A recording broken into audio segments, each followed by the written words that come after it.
ਅੱਜ ਦੇ ਇਸ ਸੰਗਰਾਂਦ ਦੇ ਦਿਹਾੜੇ ਨੂੰ ਲੈ ਕਰਕੇ ਸਤਿਗੁਰੂ ਜੀ ਬਾਣੀ ਰਾਹੀਂ ਕੀ ਉਪਦੇਸ਼ ਸਾਡੀ ਝੋਲੀ ਵਿੱਚ ਪਾਉਂਦੇ ਨੇ, ਕਿਹੜਾ ਜੀਵਨ ਸਿਧਾਂਤ ਹੈ ਜੋ ਸਤਿਗੁਰੂ ਜੀ ਨੇ ਅੱਜ ਸਾਨੂੰ ਬਖਸ਼ਿਸ਼ ਕੀਤਾ। ਆਓ ਵਿਚਾਰਾਂ ਦੇ ਨਾਲ ਸਾਂਝ ਪਾਈਏ। ਵਿਚਾਰਾਂ ਆਰੰਭਣ ਤੋਂ ਪਹਿਲਾਂ ਸਤਿਗੁਰੂ ਜੀ ਆਪ ਮਿਹਰ ਕਰਨ, ਆਪਣਾ ਬਖਸ਼ਿਸ਼ ਭਰਿਆ ਹੱਥ ਸਿਰ ਤੇ ਰੱਖਣ। ਸਤਿਗੁਰੂ ਜੀ ਆਪ ਰਸਨਾ ਉੱਤੇ ਵਰਤ ਕੇ ਆਪਣੀ ਬਾਣੀ, ਆਪਣੇ ਸ਼ਬਦ ਦੀ ਵਿਚਾਰ ਕਰਵਾ ਲੈਣ ਔਰ ਆਪ ਸਰਬੱਤ ਸੰਗਤ ਬਖਸ਼ੋ ਅਸੀਸ। ਕੋਈ ਰਸਨਾ ਵਾਂਝੀ ਨਾ ਰਹੇ। ਦੋਵੇਂ ਹੱਥ ਜੋੜ ਆਪਣੀਆਂ ਮਨ ਔਰ ਬਿਰਤੀਆਂ ਇਕਾਗਰ ਕਰਦਿਆਂ ਲਵਾਓ ਗੁਰੂ ਚਰਨਾਂ ਵਿੱਚ ਹਾਜ਼ਰੀ। ਅਦਬ ਸਹਿਤ ਸਰਬੱਤ ਸੰਗਤ ਮਿਲ ਕਰਕੇ ਉਚਾਰਨ ਕਰੋ ਜੀ। ਸਤਨਾਮ ਸ੍ਰੀ ਵਾਹਿਗੁਰੂ ਸਾਹਿਬ ਜੀ। ਇੱਕ ਵਾਰ ਫਿਰ ਕਰੋ ਰਸਨਾਵਾਂ ਪਵਿੱਤਰ ਔਰ ਮਿਲ ਕੇ ਆਖੋ ਜੀ। ਸਤਨਾਮ ਸ੍ਰੀ ਵਾਹਿਗੁਰੂ ਸਾਹਿਬ ਜੀ। ਵਾਹਿਗੁਰੂ ਸਾਹਿਬ ਜੀ। 12 ਮਾਹਾ ਮਾਝ ਮਹੱਲਾ ਪੰਜਵਾਂ। ਘਰ ਚੌਥਾ।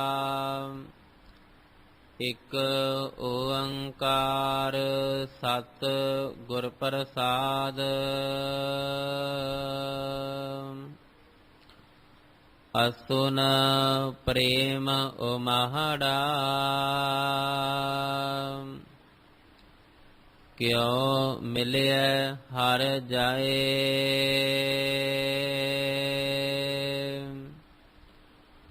ਮਨ ਤਨ ਪਿਆਸ ਦਰਸ਼ਨ ਕਣੀ।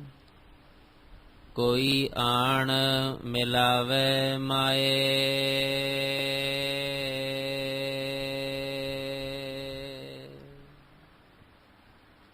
ਜਿਸ ਪਾਵਨ ਸ਼ਬਦ ਦਾ ਪਾਠ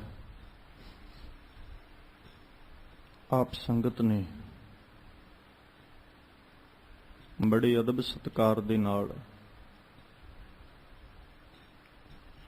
ਮਾਨਯੋਗ ਭਾਈ ਸਾਹਿਬ ਹੋਰਾਂ ਪਾਸੋਂ ਸਰਵਣ ਕੀਤਾ ਹੈ, ਇਹ ਪਾਵਨ ਬਚਨ ਧੰਨ ਗੁਰੂ ਅਰਜਨ ਦੇਵ ਸਾਹਿਬ ਜੀ ਦੀ ਰਸਨਾ ਤੋਂ ਉਚਾਰਨ ਕੀਤਾ ਹੋਇਆ 12 ਮਾਹ ਬਾਣੀ ਦੇ ਸਿਰਲੇਖ ਹੇਠ ਮਾਝ ਰਾਗ ਦੇ ਅੰਦਰ ਗੁਰੂ ਗ੍ਰੰਥ ਸਾਹਿਬ ਪਾਤਸ਼ਾਹ ਜੀ ਦੇ ਪਾਵਨ ਅੰਗ 134 ਦੇ ਉੱਪਰ ਸੁਭਾਇਮਾਨ ਹੈ। ਅੱਜ ਦੇ ਇਹਨਾਂ ਪਾਵਨ ਬਚਨਾਂ ਦੇ ਵਿੱਚ ਜੋ ਗੁਰੂ ਸਾਹਿਬ ਜੀ ਉਪਦੇਸ਼ ਦੇ ਰਹੇ ਨੇ,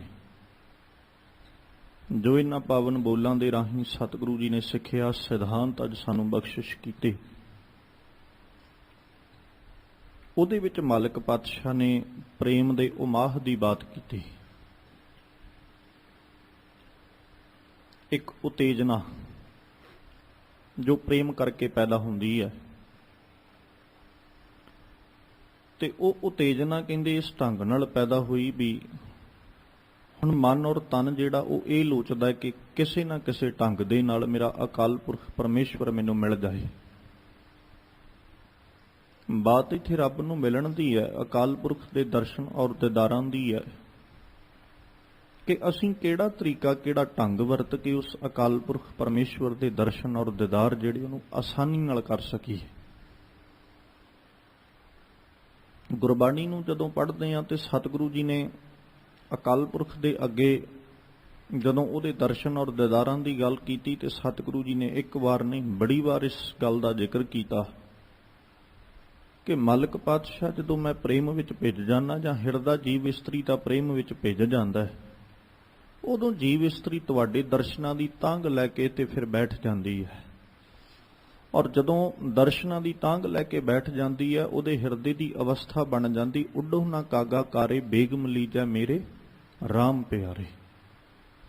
ਪੰਥ ਨਿਹਾਰੈ ਕਾਮਣੀ ਲੋਚਨ ਭਰੀ ਲੈ ਉਸਾਸਾ ਔਰ ਨਾ ਭੇਜੈ ਪਗ ਨਾ ਖਿਸੈ ਹਰ ਦਰਸ਼ਨ ਕੀ ਆਸਾ। ਉਦੋਂ ਇਸ ਉਮੀਦ ਵਿੱਚ ਉਹ ਬੈਠ ਜਾਂਦੀ ਹੈ ਕਿ ਪੰਥ ਨਿਹਾਰ ਰਹੀ ਹੈ ਕਾਮਣੀ, ਆਪਣੇ ਲੋਚਨਾਂ ਦੇ ਵਿੱਚ ਉਸਾਸਾ ਲੈ ਕਰਕੇ, ਆਪਣੇ ਲੋਚਨਾਂ ਵਿੱਚ ਤਾਂਘ ਲੈ ਕਰਕੇ, ਔਰ ਜਿਹੜੀ ਲੋਚਨਾਂ ਵਿੱਚ ਤਾਂਘ ਲੈ ਕੇ ਬੈਠੀ ਹੈ ਉਹ ਇਹ ਕਹਿੰਦੀ ਹੈ ਕਿ ਮੈਂ ਹੁਣ ਅਕਾਲ ਪੁਰਖ ਪਰਮੇਸ਼ਵਰ ਨੂੰ ਮਿਲਣਾ ਚਾਹੁੰਦੀ ਹਾਂ।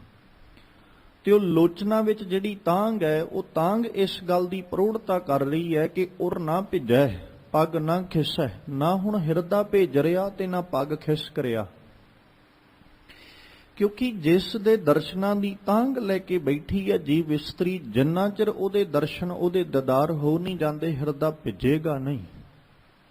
ਉਹਨਾਂ ਚਿਰ ਹਿਰਦਾ ਪ੍ਰੇਮ ਵਿੱਚ ਭਿਜੇਗਾ ਨਹੀਂ, ਪ੍ਰੇਮ ਦੇ ਅੰਦਰ ਜਾਂ ਇਉਂ ਕਹਿ ਲਓ ਹਿਰਦੇ ਨੂੰ ਸਕੂਨ ਨਹੀਂ ਮਿਲੇਗਾ, ਟਿਕਾ ਨਹੀਂ ਮਿਲੇਗਾ, ਜਿੰਨਾ ਚਿਰ ਹੁਣ ਹਿਰਦੇ ਕਰਕੇ ਇੱਕ ਜੀਵ ਇਸਤਰੀ ਅਕਾਲ ਪੁਰਖ ਦੇ ਦਰਸ਼ਨ, ਉਹਦੇ ਦੀਦਾਰਾਂ ਨੂੰ ਪਾ ਨਹੀਂ ਲੈਂਦੀ। ਭਗਤ ਕਬੀਰ ਸਾਹਿਬ ਜੀ ਦਾ ਇਹ ਪਾਵਨ ਬਚਨ ਹੈ ਤੇ ਕਹਿੰਦੇ ਹੁਣ ਉਰ ਨਾ ਭਿਜੈ ਪੱਗ ਨਾ ਖਿਸੈ। ਕਿਉਂ? ਕਿਉਂਕਿ ਹਰ ਦਰਸ਼ਨ ਕੀ ਆਸਾ, ਆਸ ਬਹੁਤ ਹੈ ਦਰਸ਼ਨਾਂ ਦੀ। ਤੇ ਜਿਹੜੀ ਦਰਸ਼ਨਾਂ ਦੀ ਆਸ ਹੈ ਉਹ ਇਹ ਗੱਲ ਕਹਿ ਰਹੀ ਹੈ, ਉੱਡੋ ਨਾ ਕਾਗਾ ਕਾਰੇ ਵੇਗ ਮਿਲੀ ਜਾ ਆਪਣੇ ਰਾਮ ਪਿਆਰੇ। ਮੈਂ ਆਪਣੇ ਰਾਮ ਨੂੰ, ਆਪਣੇ ਪਿਆਰੇ ਨੂੰ ਮਿਲਣਾ ਚਾਹੁੰਦੀ ਆ ਤੇ ਤੂੰ ਉੱਡਦਾ ਕਿਉਂ ਨਹੀਂ? ਜਾ ਉੱਡ ਕੇ ਵੇਖ ਵੀ ਮੇਰਾ ਪਿਆਰਾ, ਮੇਰਾ ਅਕਾਲ ਪੁਰਖ ਕੀ ਮੇਰੇ ਵੱਲ ਚੱਲ ਕੇ ਆ ਰਿਹਾ ਹੈ।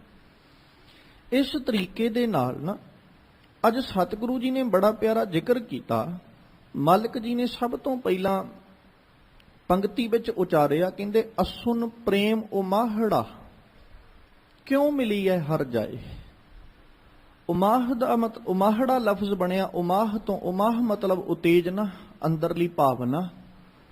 ਹੁਣ ਅਸੂ ਦੇ ਮਹੀਨੇ ਵਿੱਚ ਖਿਆਲ ਕਰਿਓ, ਹੁਣ ਥੋੜਾ ਜਿਹਾ ਤਵੱਜੋ ਦੇ ਕੇ ਸਮਝਿਓ।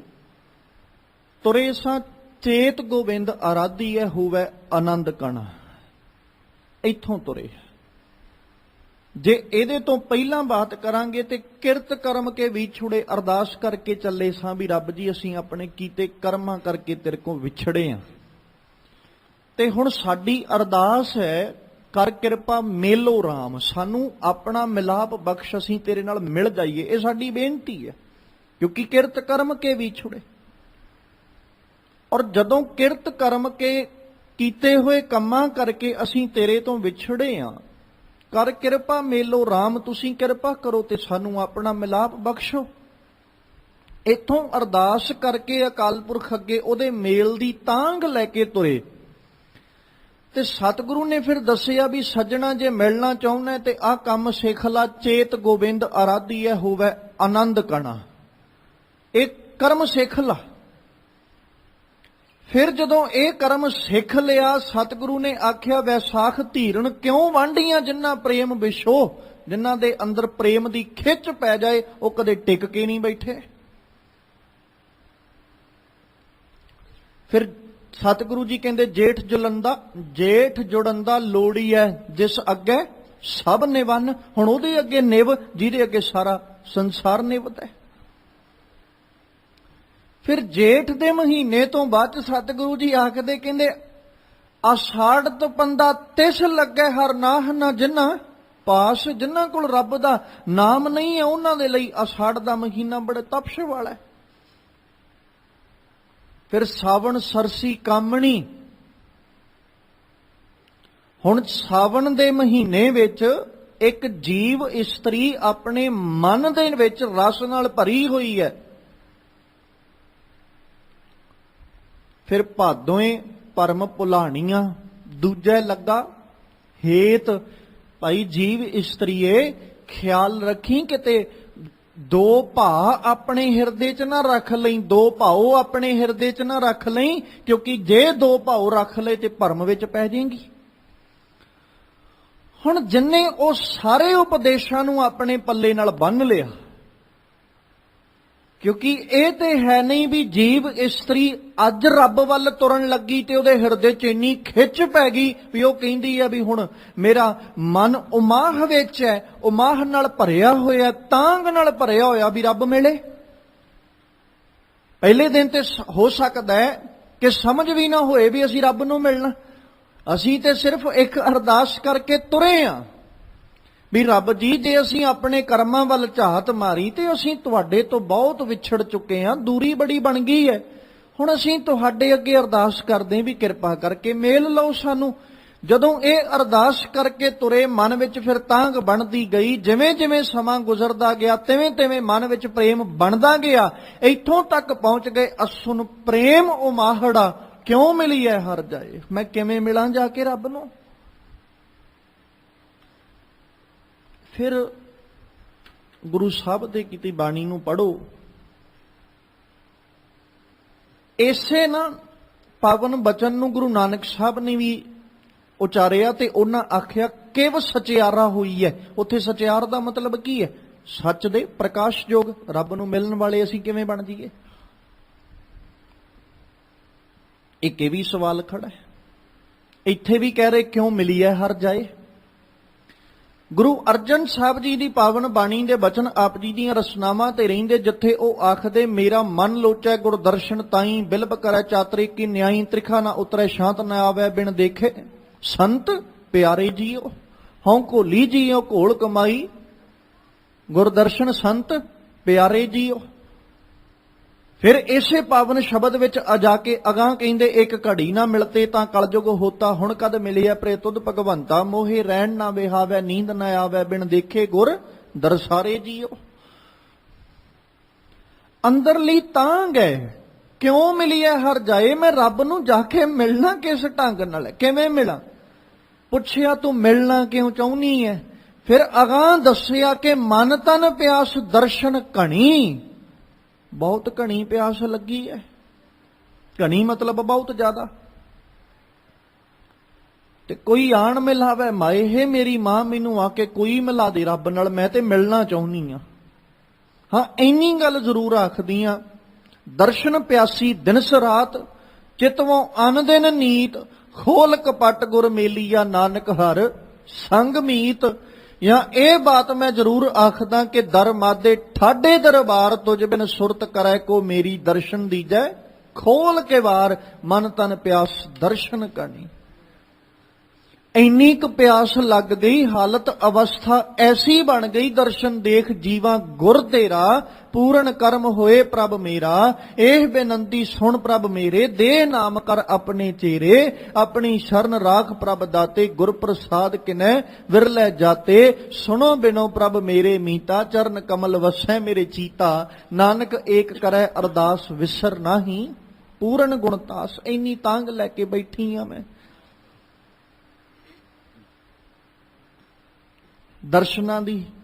ਤੇ ਉਹ ਜਿਹੜੀ ਦਰਸ਼ਨਾਂ ਦੀ ਤਾਂਗ ਲੈ ਕੇ ਬੈਠੀ ਆ, ਉਹ ਕਹਿ ਰਹੀ ਆ ਤਾਂਗ ਕੋਈ ਆਣ ਮਿਲਾਵੇ, ਮੇਰਾ ਪ੍ਰੀਤਮ ਪਿਆਰਾ ਹਉ ਤਿਸ ਪੈ ਆਪ ਵਿੱਚ ਆਈ, ਤਨ ਮਨ ਕਾਟ ਕਾਟ ਸਭ ਅਰਪੀ, ਵਿੱਚ ਅਗਨੀ ਆਪ ਜਲਾਈ। ਰੱਬ ਜੀ ਮੈਨੂੰ ਕੋਈ ਤੇਰੇ ਨਾਲ ਮਿਲਾਉਣ ਵਾਲਾ ਮਿਲੇ ਤੇ ਸਹੀ, ਮੈਂ ਤੇ ਆਪਣਾ ਤਨ ਮਨ ਵੀ ਕੱਟ ਕੇ ਅਰਪ ਦਿਆਂ। ਕੋਈ ਜਨ ਹਰ ਸਿਉ ਦੇਵੈ ਜੋਰ, ਚਰਨ ਗਹੋਂ ਬਕੋਂ ਸ਼ੁਭ ਰਸਨਾ ਦੀਜੈ ਪ੍ਰਾਣ ਅਕੋਰ। ਮੈਂ ਆਪਣੇ ਪ੍ਰਾਣ ਤੱਕ ਭੇਟਾ ਰੱਖਣ ਨੂੰ ਤਿਆਰ ਆ। ਉਹ ਰੱਬ ਨਾਲ ਮਿਲਾਉਣ ਵਾਲਾ ਹੋਵੇ, ਮੇਰੇ ਤੋਂ ਕਿਤੇ ਮੰਗ ਕੇ ਵੀ ਭੇਟਾ ਲੈ ਲੇ ਪ੍ਰਾਣ ਮੇਰੇ, ਤੇ ਮੈਂ ਉਹ ਵੀ ਰੱਖ ਦਿਆਂ, ਬਸ ਇੱਕ ਵਾਰੀ ਕਿਤੇ ਰੱਬ ਨਾਲ ਮਿਲਾ ਦੇਵੇ। ਮਨ ਤਨ ਪਿਆਸ ਦਰਸ਼ਨ ਕਰਨੀ।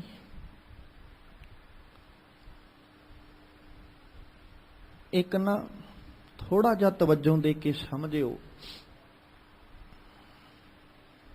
ਅਕਸਰ ਜਦੋਂ ਪ੍ਰੇਮ ਦੀ ਬਾਤ ਆਉਂਦੀ ਨਾ, ਪਿਆਰ ਦੀ ਬਾਤ ਆਉਂਦੀ, ਜਦੋਂ ਹਿਰਦੇ ਕਰਕੇ ਪ੍ਰੇਮ ਬਣ ਜਾਂਦਾ ਨਾ, ਪਿਆਰ ਕਰਕੇ, ਦੇਖੋ ਇੱਕ ਤੇ ਇਕੱਲਾ ਜ਼ੁਬਾਨ ਨਾਲ ਹੈ ਵੀ ਮੈਂ ਤੇਰੇ ਨਾਲ ਬਹੁਤ ਜ਼ਿਆਦਾ ਲਗਾਵ ਹੈ, ਮੇਰਾ ਤੇਰੇ ਨਾਲ ਬਹੁਤ ਜ਼ਿਆਦਾ ਪ੍ਰੇਮ ਹੈ, ਇਸ ਜ਼ੁਬਾਨ ਕਰਕੇ।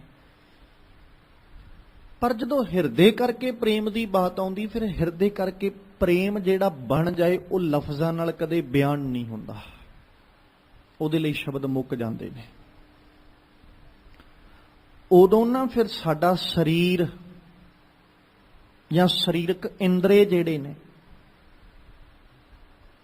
ਬਿਲਕੁਲ ਬੇਵੱਸ ਹੋ ਜਾਂਦੇ, ਜਦੋਂ ਹਿਰਦੇ ਕਰਕੇ ਪ੍ਰੇਮ ਬਣ ਜਾਏ। ਤੇ ਉਹ ਜਿਹੜਾ ਹਿਰਦੇ ਕਰਕੇ ਪ੍ਰੇਮ ਬਣਦਾ ਹੈ ਨਾ, ਉਹ ਹਿਰਦੇ ਵਿੱਚੋਂ ਹੀ ਪੁਕਾਰਾਂ ਨਿਕਲਦੀਆਂ। ਫਿਰ ਉਹ ਜਿਹੜੀਆਂ ਹਿਰਦੇ ਵਿੱਚੋਂ ਪੁਕਾਰਾਂ ਨਿਕਲ ਰਹੀਆਂ ਨਾ, ਆਪਣੇ ਸਾਹਮਣੇ ਖੜੋਤੇ ਪਿਆਰੇ ਨੂੰ ਪ੍ਰਸੰਨ ਕਰਨ ਲਈ ਫਿਰ ਅੱਖਾਂ 'ਚੋਂ ਛਲਕਦੀਆਂ। ਵੇਖੋ ਕਿਤੇ ਸਿੱਖਾਂ ਦਾ, ਗੁਰੂ ਸਾਹਿਬਾਨਾਂ ਦਾ ਇਤਿਹਾਸ ਪੜ੍ਹ ਕੇ, ਜਿਹੜੇ ਪ੍ਰੇਮ ਵਿੱਚ ਬਹਿ ਕੇ ਗੁਰੂ ਨੂੰ ਚੇਤੇ ਕਰਨ ਵਾਲੇ ਸੀ ਨਾ, ਗੁਰੂ ਨੂੰ ਯਾਦ ਕਰਨ ਵਾਲੇ, ਉਹਨਾਂ ਨੇ ਨਾ ਗੁਰੂ ਨੂੰ ਸੱਦਾ ਭੇਜਿਆ ਨਾ ਪੱਤਰ ਭੇਜਿਆ, ਸਿਰਫ ਇੱਕ ਹਿਰਦੇ ਕਰਕੇ ਪਿਆਰ ਹੈ, ਉਹ ਪਿਆਰ ਦੀਆਂ ਤਰੰਗਾਂ ਹੀ ਉਹਦੇ ਤੱਕ ਪਹੁੰਚ ਰਹੀਆਂ। ਉਹ ਪ੍ਰੇਮ ਦੀਆਂ ਤਰੰਗਾਂ ਉਹਦੇ ਤੱਕ ਪਹੁੰਚ ਰਹੀਆਂ। ਉਹ ਪ੍ਰੇਮ ਦਾ ਵੱਜਾ ਹੋਇਆ ਹੀ ਚੱਲ ਕੇ ਸਿੱਖਾਂ ਕੋਲ ਜਾਂਦੇ ਨੇ। ਗੁਰੂ ਸਾਹਿਬ ਪ੍ਰੇਮ ਦੇ ਵੱਜੇ ਹੀ ਚੱਲ ਕੇ ਸਿੱਖਾਂ ਕੋਲ ਜਾਂਦੇ। ਜਦੋਂ ਸਿੱਖਾਂ ਨੂੰ ਜਾ ਕੇ ਦਰਸ਼ਨ ਦਿੰਦੇ ਨੇ, ਹੁਣ ਸਿੱਖਾਂ ਕੋਲ ਸ਼ਬਦ ਨਹੀਂ ਵੀ ਗੁਰੂ ਸਾਹਿਬ ਦਾ ਸ਼ੁਕਰਾਨਾ ਕਿੱਦਾਂ ਕਰੀਏ, ਤੇ ਫਿਰ ਉਹ ਕਰਦੇ ਕੀ ਨੇ? ਸਿਰਫ ਆਪਣੇ ਹੱਥ ਲੈ ਕੇ ਨਾ, ਆਪਣੇ ਕਰ ਲੈ ਕੇ ਗੁਰੂ ਸਾਹਿਬ ਦੇ ਚਰਨਾਂ ਤੇ ਰੱਖ ਦਿੰਦੇ, ਆਪਣਾ ਮਸਤਕ ਤੱਕ ਗੁਰੂ ਚਰਨਾਂ 'ਚ ਰੱਖ ਦਿੰਦੇ। ਨਮਸਕਾਰ ਕਰਦੇ ਜਦੋਂ, ਅੱਖਾਂ 'ਚੋਂ ਪ੍ਰੇਮ ਦਾ ਜਲ ਇੰਨਾ ਕੁ ਵਗਦਾ ਹੈ, ਇੰਨਾ ਕੁ ਵੈਰਾਗ ਉਪਜਦਾ ਅੱਖਾਂ ਦੇ ਵਿੱਚੋਂ। ਉਹ ਵਗ ਰਿਹਾ, ਜਾਲੀ ਪ੍ਰਗਟਾਵਾ ਕਰ ਰਿਹਾ ਵੀ ਆ ਪ੍ਰੇਮ 'ਚ ਭਿੱਜਿਆ ਹੋਇਆ ਅੱਜ ਛਲਕ ਉੱਠਿਆ, ਇਹਦੇ ਕੋਲ ਸ਼ਬਦ ਮੁੱਕ ਗਏ। ਤੇ ਅਕਸਰ ਜਦੋਂ ਸ਼ਬਦਾਵਲੀ ਮੁੱਕ ਜਾਂਦੀ, ਸ਼ਬਦ ਮੁੱਕ ਜਾਂਦਾ, ਪ੍ਰੇਮ ਉਵਾਲਾ ਮਾਰਦਾ, ਉਛਾਲਾ ਮਾਰਦਾ, ਤੇ ਉਦੋਂ ਅੱਖਾਂ ਵਿੱਚੋਂ ਜਲ ਛਲਕ ਉੱਠਦਾ, ਵੈਰਾਗ ਦਾ ਜਲ ਪ੍ਰਗਟ ਹੁੰਦਾ, ਗਲਾ ਭਰ ਜਾਂਦਾ। ਉਹ ਪ੍ਰੇਮ ਵਿੱਚ ਭਿੱਜਿਆ ਹੋਇਆ ਫਿਰ ਆਪਣੀ ਰਸਨਾ ਤੋਂ ਇੱਕ ਵੀ ਸ਼ਬਦ ਬੋਲ ਨਹੀਂ ਸਕਦਾ। ਤੇ ਮਾਲਕ ਜੀ ਅੱਜ ਕਹਿ ਰਹੇ, ਮਨ ਤਨ ਪਿਆਸ ਦਰਸ਼ਨ ਘਣੀ। ਕਿੰਨੀ ਕੁ ਪਿਆਸ ਲੈ ਕੇ ਬੈਠੇ ਹੋਏਗੀ ਉਹ ਜੀਵ ਇਸਤਰੀ, ਜਿਹੜੀ ਰੱਬ ਅੱਗੇ ਇਹ ਅਰਜ਼ੋਈਆਂ ਪਈਆਂ ਕਰਦੀ ਹੈ ਕਿ ਕੋਈ ਆਣ ਮਿਲਾਵੇ ਮਾਏ, ਵੀ ਮਾਂ ਕੋਈ ਤੇ ਮਿਲੇ ਐਸਾ ਜਿਹੜਾ ਰੱਬ ਨਾਲ ਮਿਲਾਉਣ ਵਾਲਾ ਹੋਵੇ। ਮੈਂ ਆਪਣੇ ਪਿਆਰੇ ਨੂੰ, ਆਪਣੇ ਪ੍ਰੀਤਮ ਨੂੰ ਮਿਲਣਾ ਚਾਹੁੰਦੀ, ਮੈਂ ਉਹਦਾ ਮਿਲਾਪ ਲੋਚਦੀ ਹਾਂ। ਬਹੁਤ ਜਨਮ ਵਿਛੁਰੇ ਥੇ ਮਾਧੋ, ਬਹੁਤ ਜਨਮ ਕੱਢ ਲਏ ਨੇ ਉਸ ਅਕਾਲ ਪੁਰਖ ਤੋਂ ਵਿਛੜ ਕੇ, ਪਰ ਹੁਣ ਚਾਹੁੰਦੀ ਆ ਕਿ ਕਿਤੇ ਆ ਨਾ ਲੰਘ ਜਾਏ। ਜੋਬਨ ਜਾਂਦੇ ਨਾ ਡਰਾਂ, ਜੇ ਸ਼ਾਹ ਪ੍ਰੀਤ ਨਾ ਜਾਏ ਫਰੀਦਾ, ਕਿਤੀ ਜੋਬਨ ਪ੍ਰੀਤ ਬਿਨ ਸੁੱਕ ਗਏ ਕੁਮਲਾਏ। ਹੁਣ ਨਹੀਂ ਚਾਹੁੰਦੀ ਕਿ ਉਹਦੇ ਤੋਂ ਬਿਨਾ ਆਪਣਾ ਜੀਵਨ ਲੰਘਾਵਾਂ। ਹੁਣ ਤੇ ਇਹ ਆਸ ਹੈ, ਇਹ ਲਾਲਸ ਹੈ, ਇਹ ਉਮੰਗ ਹੈ ਕਿ ਕੋਈ ਆਣ ਮਿਲਾਵੇ ਮਾਏ, ਕੋਈ ਮਿਲਾਵੇ ਆ ਕੇ। ਕਿਉਂਕਿ ਪ੍ਰੇਮ ਦੀ ਉਮਾਹ ਹੈ ਨਾ, ਨਿਤਾ ਪ੍ਰਤੀ ਅੰਦਰ ਹਲਚਲ ਪੈਦਾ ਕਰਕੇ ਬੈਠਾ। ਹਲਚਲ ਦੋ ਤਰ੍ਹਾਂ ਦੀ ਹੈ ਜਿਹੜੀ ਅੰਦਰ ਪੈਦਾ ਹੁੰਦੀ। ਇੱਕ ਤੇ ਉਹ ਜਿਹੜੀ ਪਦਾਰਥਾਂ ਕਰਕੇ ਹੁੰਦੀ ਹੈ ਉਹ ਵੀ ਪ੍ਰੇਮ ਦੀ ਹੋਈ ਹਲਚਲ, ਬਸ ਇਹਨਾਂ ਵੀ ਉਹ ਝੂਠਾ ਪਿਆਰ ਹੈ, ਉਹਨੇ ਹਲਚਲ ਪੈਦਾ ਕੀਤੀ। ਤੇ ਉਹ ਜਿਹੜੀ ਅੰਦਰ ਹਲਚਲ ਪੈਦਾ ਹੋਈ ਨਾ, ਉਹ ਕਦੇ ਮੁੱਕ ਨਹੀਂ ਸਕਦੀ, ਕਿਉਂਕਿ ਉਹ ਪਦਾਰਥ ਕਰਕੇ ਹੈ। ਪਦਾਰਥ ਮਿਲੇਗਾ, ਉਹਨੇ ਰੁਕਣਾ, ਪਰ ਦੂਜੇ ਪਦਾਰਥ ਦੇ ਪ੍ਰਤੀ ਉਹਨੇ ਚੱਲ ਪੈਣਾ। ਤੇ ਇੱਕ ਪ੍ਰੇਮ ਦੇ ਕਰਕੇ ਆ, ਦਰਸ਼ਨਾਂ ਕਰਕੇ ਆ, ਅਕਾਲ ਪੁਰਖ ਦੇ ਦੀਦਾਰਾਂ ਕਰਕੇ ਹੈ, ਉਹ ਵੀ ਹਲਚਲ, ਉਮੰਗ ਹੈ, ਉਮਾਹੜਾ ਹੈ, ਅੰਦਰ ਉਮਾ ਪੈਦਾ ਹੋਇਆ। ਉਹ ਜਿਹੜਾ ਉਮਾਹੜਾ ਹੁਣ ਅੰਦਰ ਹੈ ਨਾ, ਸ਼ਾਂਤ ਇਹਨੇ ਵੀ ਨਹੀਂ ਹੋਣਾ, ਇਹ ਵੀ ਖਿਆਲ ਰੱਖਿਓ, ਸ਼ਾਂਤ ਇਹਨੇ ਵੀ ਨਹੀਂ ਹੋਣਾ। ਪਰ ਜਿਵੇਂ ਜਿਵੇਂ ਦਰਸ਼ਨ ਹੋਣਗੇ ਨਾ, ਤਿਵੇਂ ਤਿਵੇਂ ਸੰਸਾਰਕ ਲਾਲਸਾਵਾਂ ਮੁੱਕਦੀਆਂ ਜਾਣਗੀਆਂ। ਜਿਵੇਂ ਜਿਵੇਂ ਰੱਬ ਨਾਲ ਮੇਲ ਵਧੇਗਾ, ਪ੍ਰੇਮ ਵਧੇਗਾ, ਕਿਉਂਕਿ ਇੱਕ ਅਕਾਲ ਪੁਰਖ ਪਰਮੇਸ਼ਵਰ ਨਾਲ ਹੀ ਪ੍ਰੇਮ ਐਸਾ ਜਿਹੜਾ ਘਟਦਾ ਨਹੀਂ, ਸਗੋਂ ਘਟਣ ਦੀ ਬਜਾਏ ਵੱਧਦਾ ਜਾਂਦਾ ਹੈ। ਇੱਕ ਰੱਬ ਨਾਲ ਪਿਆਰ, ਸੰਸਾਰਕ ਪ੍ਰੇਮ ਚਾਹੇ ਦੋ ਮਨੁੱਖਾਂ ਵਿੱਚ ਹੋਵੇ, ਚਾਹੇ ਕਿਸੇ ਪਦਾਰਥ ਪ੍ਰਤੀ ਹੋਵੇ, ਉਹ ਸਮਾਂ ਪਾ ਕੇ ਵਧਣ ਦੀ ਬਜਾਏ ਘਟਦਾ ਜਾਂਦਾ ਹੈ। ਪਰ ਰੱਬ ਨਾਲ ਜਿਹੜਾ ਪ੍ਰੇਮ ਹੈ, ਉਹ ਜਿਵੇਂ ਜਿਵੇਂ ਸਮਾਂ ਪੈਂਦਾ ਜਾਏਗਾ, ਤਿਵੇਂ ਤਿਵੇਂ ਵੱਧਦਾ ਜਾਏਗਾ। ਉਹ ਪਿਆਰ ਕਦੇ ਘਟਿਆ ਨਹੀਂ ਹੈ। ਉਸੇ ਪ੍ਰੇਮ ਨੂੰ ਅੱਜ ਸਤਿਗੁਰੂ ਅਰਜਨ ਦੇਵ ਪਾਤਸ਼ਾਹ ਕਹਿੰਦੇ ਨੇ ਕਿ ਅਸੁਨ ਪ੍ਰੇਮ ਉਮਾਹੜਾ, ਕਿਉਂ ਮਿਲੀ ਹੈ ਹਰ ਜਾਏ, ਮਨ ਤਨ ਪਿਆਸ ਦਰਸ਼ਨ ਘਣੀ, ਕੋਈ ਆਣ ਮਿਲਾਵੇ ਮਾਏ। ਆ ਉਸੇ ਪ੍ਰੇਮ ਦੀਆਂ ਹੀ ਉਹ ਮੰਗਾਂ ਨੇ ਜਿਹੜਾ ਪ੍ਰੇਮ ਕਹਿ ਰਿਹਾ ਕਿ ਇੱਕ ਘੜੀ ਨਾ ਮਿਲਤੇ ਤਾਂ ਕਲਯੁਗ ਹੋਤਾ, ਹੁਣ ਕਦ ਮਿਲਿਆ ਪ੍ਰਿਯ ਤੁਧ ਭਗਵੰਤਾ। ਉਸੇ ਪ੍ਰੇਮ ਦੀਆਂ ਉਮੰਗਾਂ ਤੇ ਤਰੰਗਾਂ ਨੇ ਜਿਹੜੀਆਂ ਇਹ ਕਹਿ ਰਹੀਆਂ ਨੇ ਕਿ ਰੱਬ ਜੀ ਮੈਂ ਤੇ ਜਿਉਣਾ ਹੀ ਓਨਾ ਚਿਰ ਆ ਜਿੰਨਾ ਕੁ ਚਿਰ ਤੇਰੇ ਦਰਸ਼ਨ ਤੇ ਦੀਦਾਰ ਕਰਦਾ, ਤੇਰੇ ਦਰਸ਼ਨਾਂ ਤੋਂ ਬਿਨਾਂ ਤੇ ਮੇਰੇ ਕੋਲ ਜ਼ਿੰਦਗੀ ਨਹੀਂ ਹੈ। ਮੈਂ ਤੇ ਮਰ ਜਾਣਾ ਉਸੇ ਵਕਤ ਜਦੋਂ ਕਿਤੇ ਤੇਰੇ ਚਿੰਤਨ ਨੂੰ, ਤੇਰੇ ਯਾਦ ਨੂੰ ਆਪਣੇ ਹਿਰਦੇ ਚੋਂ ਵਿਸਾਰ ਬੈਠਾ। ਤੇ ਮਾਲਕ ਜੀ ਨੇ ਫਿਰ ਸਵਾਲ ਰੱਖਤੇ ਦੋ, ਕਿਉਂ ਮਿਲੀਐ ਹਰ ਜਾਏ, ਕੋਈ ਆਣ ਮਿਲਾਵੇ ਮਾਏ। ਹੁਣ ਕਿਹੜਾ ਆਵੇਗਾ ਤੇ ਕਿਵੇਂ ਜਾ ਕੇ ਫਿਰ ਰੱਬ ਅਕਾਲ ਪੁਰਖ ਨੂੰ ਮਿਲਣਾ ਹੈ। ਸੰਤ ਸਹਾਈ ਪ੍ਰੇਮ ਕੇ, ਹਉ ਤਿਨ ਕੈ ਲਾਗਾ ਪਾਏ। ਫਿਰ ਸਤਿਗੁਰੂ ਜੀ ਨੇ ਦੱਸਿਆ ਮਿਲਣਾ ਕਿੰਨੇ ਤੇ ਮਿਲਾਉਣਾ ਕਿੰਨੇ। ਕਹਿੰਦੇ ਜਿਸ ਰਸਤੇ ਤੇ ਜੀਵ ਇਸਤਰੀਏ ਤੂੰ ਤੁਰੀ ਹੈ ਨਾ, ਇੱਥੇ ਇੱਕੋ ਹੀ ਹੈ ਜਿਹੜਾ ਤੇਰੇ ਰਸਤੇ ਦਾ ਪਾਂਧੀ, ਤੇਰੇ ਨਾਲ ਸਾਥੀ ਬਣ ਕੇ ਤੁਰੇਗਾ। ਤੇ ਉਹ ਸੰਤ ਸਹਾਈ ਪ੍ਰੇਮ ਕੇ, ਉਹ ਗੁਰੂ ਖੁਦ ਹੈ ਜਿਹੜਾ ਤੇਰਾ ਸਹਾਇਕ ਬਣ ਕੇ ਤੁਰੇਗਾ। ਕਿਉਂਕਿ ਭਗਤ ਕਬੀਰ ਸਾਹਿਬ ਨੇ ਇਸ ਗੱਲ ਦਾ ਪ੍ਰਗਟਾਵਾ ਬੜੇ ਸੌਖੇ ਜਿਹੇ ਲਫ਼ਜ਼ਾਂ 'ਚ ਕਰ ਦਿੱਤਾ ਸੀ ਕਿ ਜਿਹੇ ਮਾਰਗ ਪੰਡਿਤ ਗਏ ਪਾਛੈ ਪਰੀ ਬਹੀਰ, ਇੱਕ ਔਕਟ ਘਾਟੀ ਰਾਮ ਕੀ ਤਿਹ ਚੜ ਰਹੇ ਹੋ ਕਬੀਰ। ਜਿਹੜਾ ਪ੍ਰੇਮ ਦੇ ਰਸਤੇ ਤੇ ਕਹਿੰਦੇ ਮੈਂ ਤੁਰ ਰਿਹਾ, ਉੱਥੇ ਕੋਈ ਨਜ਼ਰ ਨਹੀਂ ਆਉਂਦਾ, ਇਕੱਲਾ ਹੀ ਤੁਰਿਆ ਜਾਂਦਾ। ਹੁਣ ਜਦੋਂ ਉਸ ਪ੍ਰੇਮ ਦੇ ਰਸਤੇ ਦੀ ਬਾਤ ਆਉਂਦੀ ਹੈ ਤੇ ਉੱਥੇ ਪਾਂਧੀ ਸਾਥੀ ਕੌਣ ਬਣਦਾ ਹੈ, ਉੱਥੇ ਨਾਲ ਕਿੰਨੇ ਤੁਰਨਾ ਜਾਂ ਨਾਲ ਤੁਰੇ ਨਾ ਤੁਰੇ, ਮਾਰਗ ਦਰਸ਼ਕ ਤੇ ਹੋਵੇ ਨਾ ਕੋਈ ਜਿੰਨੇ ਮਾਰਗ ਦੱਸਣਾ। ਤੇ ਉਹ ਮਾਰਗ ਦਰਸ਼ਨ ਕਰਨ ਵਾਲਾ ਕੌਣ ਹੈ? ਸਤਿਗੁਰੂ ਜੀ ਕਹਿੰਦੇ ਤੇਰਾ ਮਾਰਗ ਦਰਸ਼ਕ ਬਣ ਕੇ ਸੰਤ ਸਹਾਈ, ਰੱਬ ਖੁਦ, ਰੱਬ ਦਾ ਪਿਆਰਾ ਗੁਰੂ ਜਿਹੜਾ ਨਾ, ਉਹ ਤੇਰਾ ਸਹਾਇਕ ਬਣੇਗਾ। ਤੇ ਤੂੰ ਕੀ ਕਰਨਾ? ਉਹਦੇ ਅੱਗੇ ਹੱਥ ਜੋੜ ਕੇ ਇੱਕ ਗੱਲ ਆਖਣੀ, ਸੁਣ ਯਾਰ ਹਮਾਰੇ ਸੱਜਣ, ਇੱਕ ਕਰੋ ਬੇਨੰਤੀ ਆ, ਤਿਸ ਮੋਹਨ ਲਾਲ ਪਿਆਰੇ ਹਉ ਫਿਰੋਂ ਖੋਜੰਤੀ ਆ। ਗੁਰੂ ਅੱਗੇ ਅਰਦਾਸ ਹੈ ਕਿ ਮੇਰੇ ਯਾਰ, ਮੇਰੇ ਸੱਜਣ, ਮੇਰੇ ਮਿੱਤਰ ਸੁਣ, ਇੱਕ ਕਰੋ ਬੇਨੰਤੀ ਆ, ਮੈਂ ਤੇਰੇ ਅੱਗੇ ਇੱਕ ਬੇਨਤੀ ਕਰ ਰਹੀ ਆ। ਮੈਂ ਨਾ ਤਿਸ ਮੋਹਨ ਲਾਲ ਪਿਆਰਿਓ, ਜਿਹੜਾ ਸਾਰਿਆਂ ਦਾ ਮੋਹਨ, ਮਨ ਨੂੰ ਮੋਹ ਲੈਣ ਵਾਲਾ ਪਿਆਰਾ ਨਾ, ਮੈਂ ਉਹਨੂੰ ਖੋਜਦੀ ਫਿਰਦੀ ਆ। ਤਿਸ ਮੋਹਨ ਲਾਲ ਪਿਆਰੇ ਹਉ ਫਿਰੋਂ ਖੋਜੰਤੀਆ, ਤਿਸ 10 ਪਿਆਰੇ ਸਿਰ ਧਰੀ ਉਤਾਰੇ, ਇੱਕ ਭੋਰੀ ਦਰਸ਼ਨ ਦੀ ਤੈ। ਨੈਣ ਹਮਾਰੇ ਪ੍ਰਿਆ ਰੰਗ ਰੰਗਾਰੇ, ਇੱਕ ਤਿਲ ਭੀ ਨਾ ਤਰੀਜੈ, ਪ੍ਰਭ ਸਿਉ ਮਨ ਲੀਨਾ, ਜਿਉ ਜਲ ਮੀਨਾ, ਚਾਤਰਿਕ ਜਿਵੈ ਤੇ ਸੰਤੀਆ। ਜਨ ਨਾਨਕ ਗੁਰ ਪੂਰਾ ਪਾਇਆ, ਸਗਲੀ ਤਿਖਾ ਬੁਝੰਤੀਆ। ਕਿੱਡੀ ਤਾਂਗ ਹੈ। ਕਹਿੰਦੇ ਆਹ ਹਾਲਤ ਬਣ ਗਈ, ਪ੍ਰਭ ਸਿਉ ਮਨ ਲੀਨਾ, ਜਿਉ ਜਲ ਮੀਨਾ। ਇਹੀ ਤੇ ਅਜੇ ਤੱਕ ਬਣਨਾ ਨਹੀਂ ਆ। ਸਾਡੀ ਹਾਲਤ ਨਾ, ਜਿਸ ਦਿਨ ਕਿਤੇ ਮੱਛੀ ਵਰਗੀ ਬਣ ਗਈ, ਉਸ ਦਿਨ ਖਿਆਲ ਕਰਿਓ ਰੱਬ ਤੋਂ ਅਸੀਂ ਇੱਕ ਪਲ ਦਾ ਵਿਛੋੜਾ ਵੀ ਨਹੀਂ ਸਹਾਂਗੇ।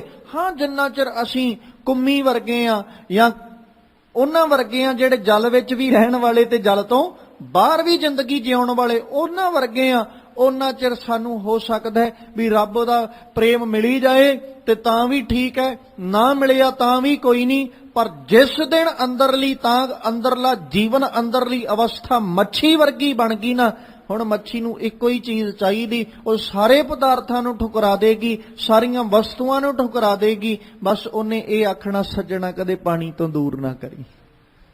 ਸਿੱਖਾ, ਜਿੱਦਣ ਤੇਰੇ ਅੰਦਰ ਤਾਂਗ ਉਪਜ ਪਈ, ਇੱਕ ਮੱਛੀ ਵਰਗੀ ਅਵਸਥਾ ਬਣ ਗਈ, ਉਦਣ ਤੂੰ ਵੀ ਆਖ ਦੇਂਗਾ, ਉਹ ਦੁਨੀਆ ਦੇ ਲੋਕੋ ਜਿਹੜਾ ਵਸਤੂ ਪਦਾਰਥ ਚਾਹੀਦਾ ਲੈ ਜਾਓ, ਬਸ ਮੈਨੂੰ ਕਦੇ ਬਾਣੀ ਤੋਂ ਦੂਰ ਨਾ ਕਰਿਓ। ਮੈਂ ਰੱਬ ਤੋਂ ਦੂਰ ਹੋ ਕੇ ਜ਼ਿੰਦਗੀ ਨਹੀਂ ਲੰਘਾਉਣਾ ਚਾਹੁੰਦਾ, ਮੈਨੂੰ ਬਾਣੀ ਤੱਕ ਰਹਿਣ ਦਿਓ, ਬਾਣੀ ਨਾਲ ਜੁੜਿਆ ਰਹਿਣ ਦਿਓ, ਰੱਬ ਦੀ ਯਾਦ ਵਿੱਚ ਜੁੜਿਆ ਰਹਿਣ ਦਿਓ। ਤੁਹਾਨੂੰ ਜੋ ਚਾਹੀਦਾ ਮੇਰੇ ਕੋਲੋਂ ਲੈ ਜਾਓ। ਜੇ ਮੇਰੇ ਸਰੀਰ ਨੂੰ ਤੁਸੀਂ ਵੱਢਣਾ ਵੀ ਚਾਹੁੰਦੇ ਹੋ ਵੱਢ ਜਾਓ, ਪਰ ਇਉਂ ਤੁਹਾਡੇ ਅੱਗੇ ਇੱਕ ਬੇਨਤੀ, ਇੱਕ ਅਰਜ਼ੋਈ ਹੈ ਕਿ ਬਾਣੀ ਤੋਂ ਦੂਰ ਨਾ ਕਰਿਓ। ਮੈਂ ਬਾਣੀ ਤੋਂ ਦੂਰ ਹੋ ਕੇ ਰਹਿ ਨਹੀਂ ਸਕਦਾ।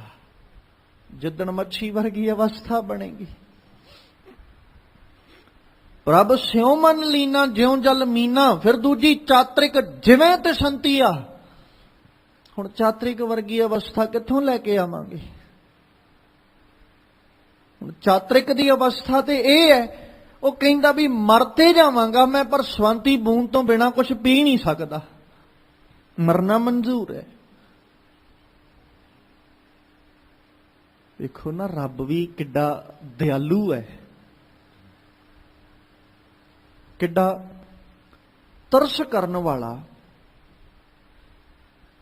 ਹੋ ਸਕਦਾ ਪੁਕਾਰਾਂ ਕਰਨ ਵਾਲੇ ਜੀਵ ਬਹੁਤ ਹੋਣ, ਜਿਹੜੇ ਰੱਬ ਅੱਗੇ ਪੁਕਾਰ ਕਰਦੇ ਵੀ ਰੱਬਾ ਮੀਂਹ ਪਵੇ। ਪਰ ਗੁਰਬਾਣੀ 'ਚ ਜਦੋਂ ਜ਼ਿਕਰ ਕੀਤਾ ਗਿਆ ਉਦੋਂ ਬਬੀਹੇ ਨੂੰ ਆਖਿਆ ਵੀ ਤੇਰੇ ਕਰਕੇ ਮੀਂਹ ਪਿਆ ਸੱਜਣਾ। ਪੁਕਾਰ ਕਰਨ ਵਾਲੇ ਤੇ ਹੋਰ ਵੀ ਬਹੁਤ ਹੋਣਗੇ, ਕਿਉਂਕਿ ਜਿਹੜੇ ਬਾਕੀ ਪੁਕਾਰ ਕਰਨ ਵਾਲੇ ਨੇ ਨਾ, ਉਹ ਆਪਣੀ ਪਿਆਸ ਬਾਹਰੋਂ ਵੀ ਬੁਝਾ ਲੈਂਦੇ ਨੇ। ਜੇ ਕਿਸੇ ਹੋਰ ਜੀਵ ਨੇ ਪੁਕਾਰ ਕੀਤੀ, ਉਹਨੇ ਵੇਖਿਆ ਵੀ ਨਹੀਂ ਮੀਂਹ ਪਿਆ, ਨਹੀਂ ਵਰਖਾ ਹੋਈ, ਉਹਨੇ ਪਾਣੀ ਦੇ ਸੋਮੇ ਤੋਂ ਜਾ ਕੇ ਪਾਣੀ ਪੀ ਲਿਆ, ਉਹਦੀ ਤੇ ਪਿਆਸ ਬੁਝ ਗਈ। ਗੁਰਬਾਣੀ ਪੜ੍ਹੋ ਕਿਤੇ, ਸੂਝਵਾਨ ਸਿਆਣੇ ਸੱਜਣ ਬੈਠੇ ਹੋ। ਗੁਰਬਾਣੀ 'ਚ ਜਦੋਂ ਜ਼ਿਕਰ ਕੀਤਾ ਤੇ ਕੀ ਆਖਿਆ? ਇਹੀ ਕਿਹਾ ਨਾ, ਬਾਬੀਹਾ ਅੰਮ੍ਰਿਤ ਵੇਲੇ ਬੋਲਿਆ ਤਾਂ ਦਰ ਸੁਣੀ ਪੁਕਾਰ। ਤੇ ਫਿਰ ਕੀ ਹੋਇਆ? ਮੇਘੇ ਨੂੰ ਫਰਮਾਨ ਹੋਆ ਵਰਸੋ ਕਿਰਪਾ ਧਾਰ।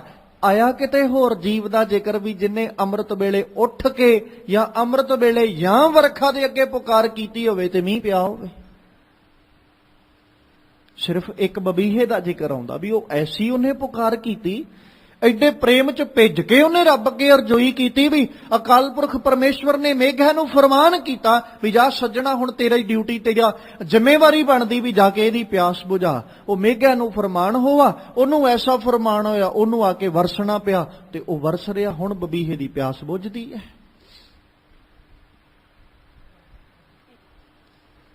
ਰੱਬ ਕਿੱਡਾ ਦਿਆਲੂ ਹੈ। ਕਿਸੇ ਹੋਰ ਜੀਵ ਦੇ ਕਹਿਣ ਤੇ ਵਰਖਾ ਹੋਵੇ ਜਾਂ ਨਾ, ਮੈਂ ਇਹ ਪੱਖ ਨਹੀਂ ਰੱਖ ਰਿਹਾ। ਹੋ ਸਕਦਾ ਬਾਕੀ ਜੀਵਾਂ ਦੀ ਵੀ ਪੁਕਾਰ ਹੋਵੇ, ਰੱਬ ਉਹਨਾਂ ਦੀ ਪੁਕਾਰ ਵੀ ਸੁਣ ਰਿਹਾ, ਪਰ ਬਬੀਹੇ ਦੀ ਪੁਕਾਰ ਜਲਦੀ ਸੁਣੀ, ਕਿਉਂਕਿ ਰੱਬ ਜਾਣਦਾ ਵੀ ਇਹਦੀ ਪਿਆਸ ਉਦਾਂ ਬੁੱਝਣੀ ਨਹੀਂ ਹੈ।